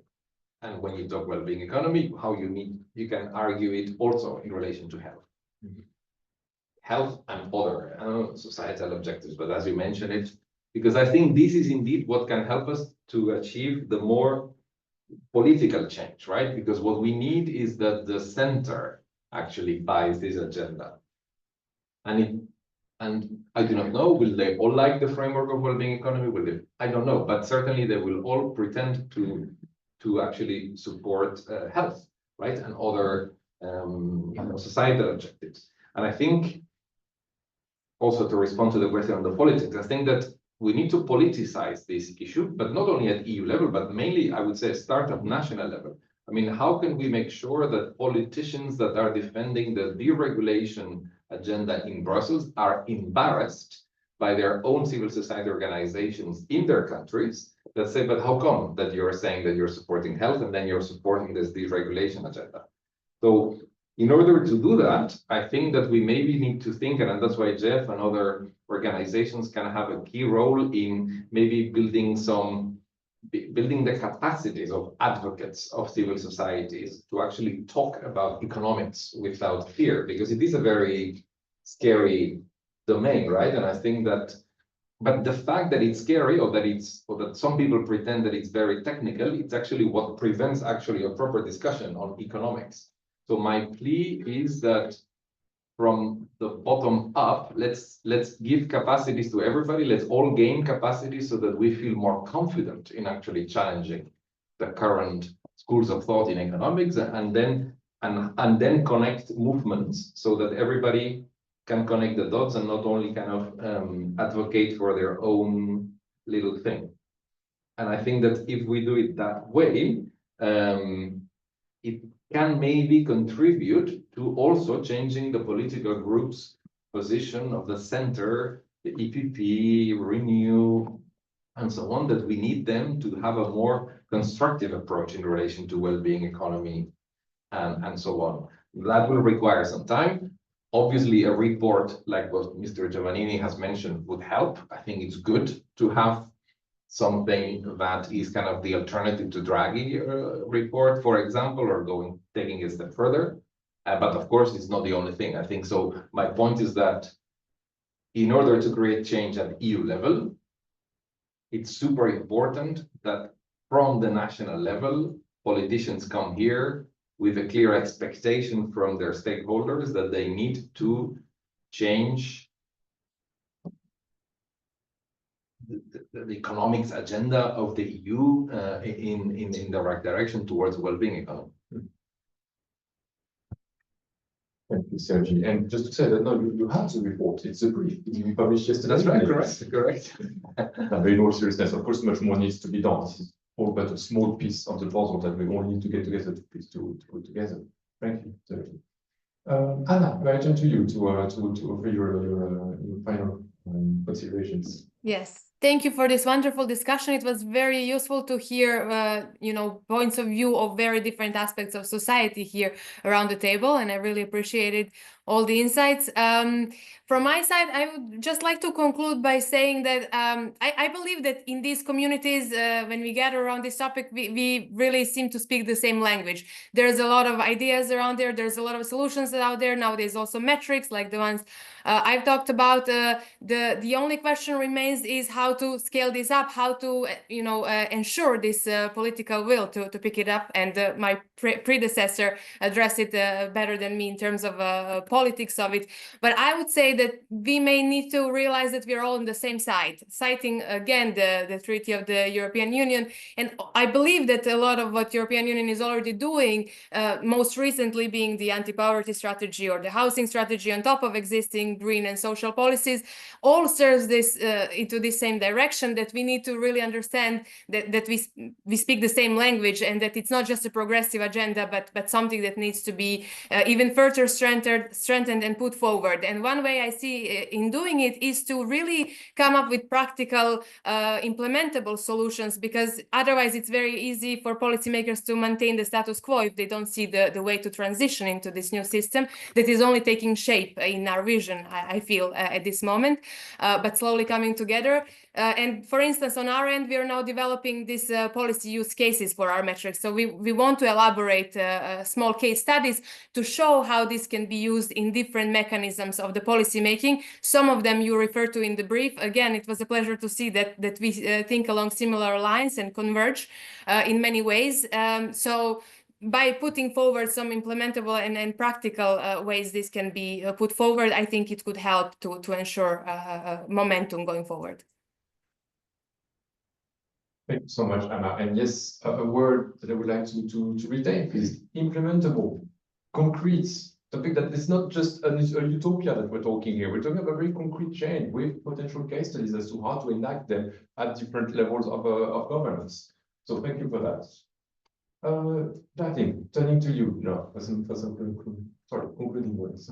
Yes, thanks. It has been really interesting. And I just want to triple support Sergei's point of making economics more accessible and having the confidence of speaking, challenging the status quo and calling out the anomalies, and how the current system is fundamentally designed to be degenerative and divisive. And that's what donor economics is for, trying to make economics all very accessible for everyone rather than technical. And economics is us, everyone can be economist. It's not really a technical thing, it impacts all of life. And I just welcome everyone to just look on our website and look at the different games, tools, not just us putting together, but actually a group of communities and the grassroots organizations putting together to make it accessible even for 5 years old to 18 years old to universities. How can we start the next generation thinking a very different way about our economic system? And that will give us hope, give us future. And in the schools that we work with around Europe, people are already starting doing that. And how can we do it in our own neighborhood, own community. And then just kind of, there's so many points actually want to pick up on. One thing that really also resonate is that implementable next policy and what can we do, and there's specific things you can do. But the thing is that it's not going to be a baked recipe. I think in different contexts, it will require actually different policy. And sometimes it's not about wholesale complete economic transformation from the get-go, but introducing policy here and there where there's a political will to then shift the conversation and demonstrate what's possible. And again, I'll encourage everyone to look at the policy design course where people get started and the cities where they get started. And the policy, for example, like there's some places, there's just this golden opportunity to do community wealth building. And this is not called well-being economy, it's not called donor economics, it's not called post-growth, but it exemplifies the ways that you can actually make local economy work for the people and the nature. And the different concrete policy example like this is gaining tractions, and how can we find this and then actually push that. And we are trying to do kind of more a catalog of policies pointing people to different policies that exemplifies different ways of economic thinking. And hopefully we'll have more news to share with everyone later. And then the other part is that beyond the policy, sometimes we look at those policies and we think, why it's only in these localities, these cities? It has to do with actually what we call deep design of government. How government decisions are made, who has the influences, how is the physical rules designed. Even you have a dashboard, if those indicators are not built into how the government designs its budget, how the government designs its debt ceilings, how it designs its investment, it's also not going to make a difference. So the deep design of government for us is really crucial. And there's some really deep design parts we find actually have broad support already, like future generation. No political party is going to stand up to say that we don't care about our children. So the next generation angle where you have a next generation commissioner, you can really see the countries and the policies start to shift because the introduce, obviously not perfect, but gave you one step forward to change the political discourse and make different decisions. Similar with thinking about more preemptive approach in policymaking, rather than using policy to fix the problem is for us can be a game changer in what policy can be made. So for example, health, how do you move from access to health to actually thinking about what is the things in the economy that making your population unhealthy, that has to do with relationships, access to green space and all that. So if we think about preemptive policy approach and policy design, then it also shifts us towards well-being economy. So there's a policy, there's a deep design, and then just coming to kind of back to Nadia's point about the business, how can we move forward? It's about that finance environment as well. So if the business, there's a shareholder supremacy, you can redesign the businesses, but if the redesign the businesses is functioning in an environment where the finance investors is chasing after always short-term profit, the next fancy app on your phone that turns a dog to a cat, then you will not have a thriving business environment. And here that I see there's a lot of actually policy innovation within EU. And there's a lot of ability at EU level to do things, building on the EU taxonomy, building on the really vibrant small, medium enterprises. And then the Spanish government, for example, is moving into policies that actually demand workers' representation on the board of the businesses. So how do we build on those to shift also the wider finance and using public finance, a mission-driven approach to drive that? And that will be, I think, still a very interesting area to investigate and push for, even with the competitive narrative here in EU. Thank you so much, Bergeling, for such a holistic recap of which actors could do what into this very, very complex picture. Thanks a lot again, also Bergeling, personally for all of your engagements throughout this year. It's been wonderful to have you in all of our KC meetings, and thank you so much for all of your contributions. Last but certainly not least, Professor Giovannini, I'm turning to you now for some concluding words. Thank you very much. Very interesting. I've been following and contributing to these discussions over the last, let's say, 25 years at this stage. And it's always interesting to hear what's going on and new ideas for the future. But let me try to be extremely concrete to show, from my point of view, what could be done and should be done in the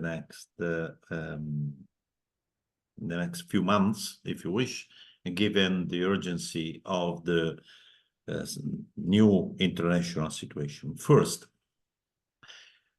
we have a lot of proposals on the table over the years. Europe, or at least someone who wants to push this initiative forward, has to choose one. Because otherwise, MPs and many others will be completely confused by the multiplicity of proposals. The way forward is quite clear. Revise SNA, the System of National Accounts, and in the meantime, use a proxy, if you wish. Which kind of proxy? As I said, I think that the work that we have done at the JRC is at this stage the best game in town that we have, but is not ready to go because we need to invest more on nowcasts and frequency of data. Suppose that we had today the 2023 data and 2024 data.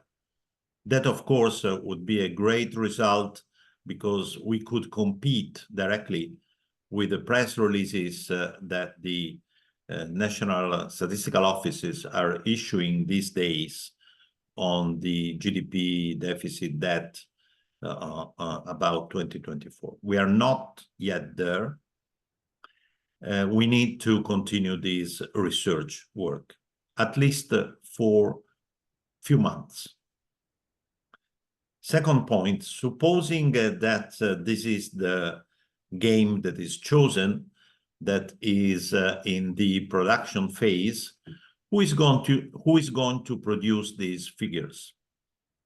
Can the JRC, which is a research oriented institution, do it? Well, this should be done eventually by Eurostat. I'm talking about Europe. But it's very unlikely that this happens. Therefore, we need a host institution that, building on what JRC has done and will be doing, starts producing regularly, quarterly, annually, whatever, these figures and analyze them. Third point, business modeling. The paper that has been prepared underlines very clearly the role of modeling, because GDP is important not only because it's produced, but because it's being discussed almost every week and is projected. Politicians love about talking about the future, not only the past. So modeling the different elements or whatever measure of well-being is as important as producing the past figures. And again, this requires an investment. Now, let me share a dream with you, as we are lucky and we have a representative of the European Parliament. Could the European Parliament ask JRC to produce these figures regularly, or becoming the hosting or the pushing institution to go in this direction? We know that the Parliament can ask services of the Commission to do something. Well, this would be extremely important. But the Parliament's role goes well beyond what we have discussed this morning. And let me just conclude with one suggestion. The narrative that the energy transition, the ecological transition is very costly is simply false. It's not true. We have a lot of evidence around Europe based on micro data, not macro data, but micro data that show that companies who invest in digital and ecological transition increase productivity, competitiveness, employment, and even profits. Well, we don't have any European-wide research based on microdata on this topic. And of course, this is a problem in trying to defend the Green Deal and the current narrative. I flagged just this last point, which is not in our topic, it's not the topic of our discussion today, but I see this at micro level as important as the discussion we had at macro level this morning. Thank you. Thank you so much, Professor Giovannini, for these last words, and eventually these sort of innovative actions that could be taken very concretely in a very short term to actually enact some form of change, both from the institutional perspective, the role of the European Parliament, from the research perspective, with this bottom-up research to be done to connect macroeconomic data with macro, so that's eventually we can make a broader picture of the situation we're in and what change could be enacted. Okay, so we're concluding now with this event. Oh, it's a bit late, but not too much. I mean, this is always the case. Let me really thank you all for joining, both online and in person. A very special thanks to all of our speakers who agreed to be with us this morning. Thank you so much for helping us kind of map out the situation we're in right now and where we're going. The IEEP and NGF will continue to work on these topics. Rest assured that we will not leave the field after that brief. Eventually, what we wanted to say here, the final point that I want to conclude with, is that again insist on the fact that this transition to wellbeing economy is not a utopia for a very specific set of voters. It is a coherent, it is an implementable, it is a holistic narrative, a strategy that can speak to people working on critical raw materials and extractivism, people that can work on health issues, people that can work on with shareholders of large multinational firms, people that can work with conservatives, politicians who are worried about security issues. So all of this arguably vast set of people can actually be brought together into a narrative that puts well-being economy, well-being of the people at its center stage, and eventually get the EU economy where we want to be in the future. Thank you so much. And now, for those of you who are in the room, you have a special thanks, which is the lunch that is being served. So please stay with us and continue. Let's make this a collective exercise as it should be. Thank you all.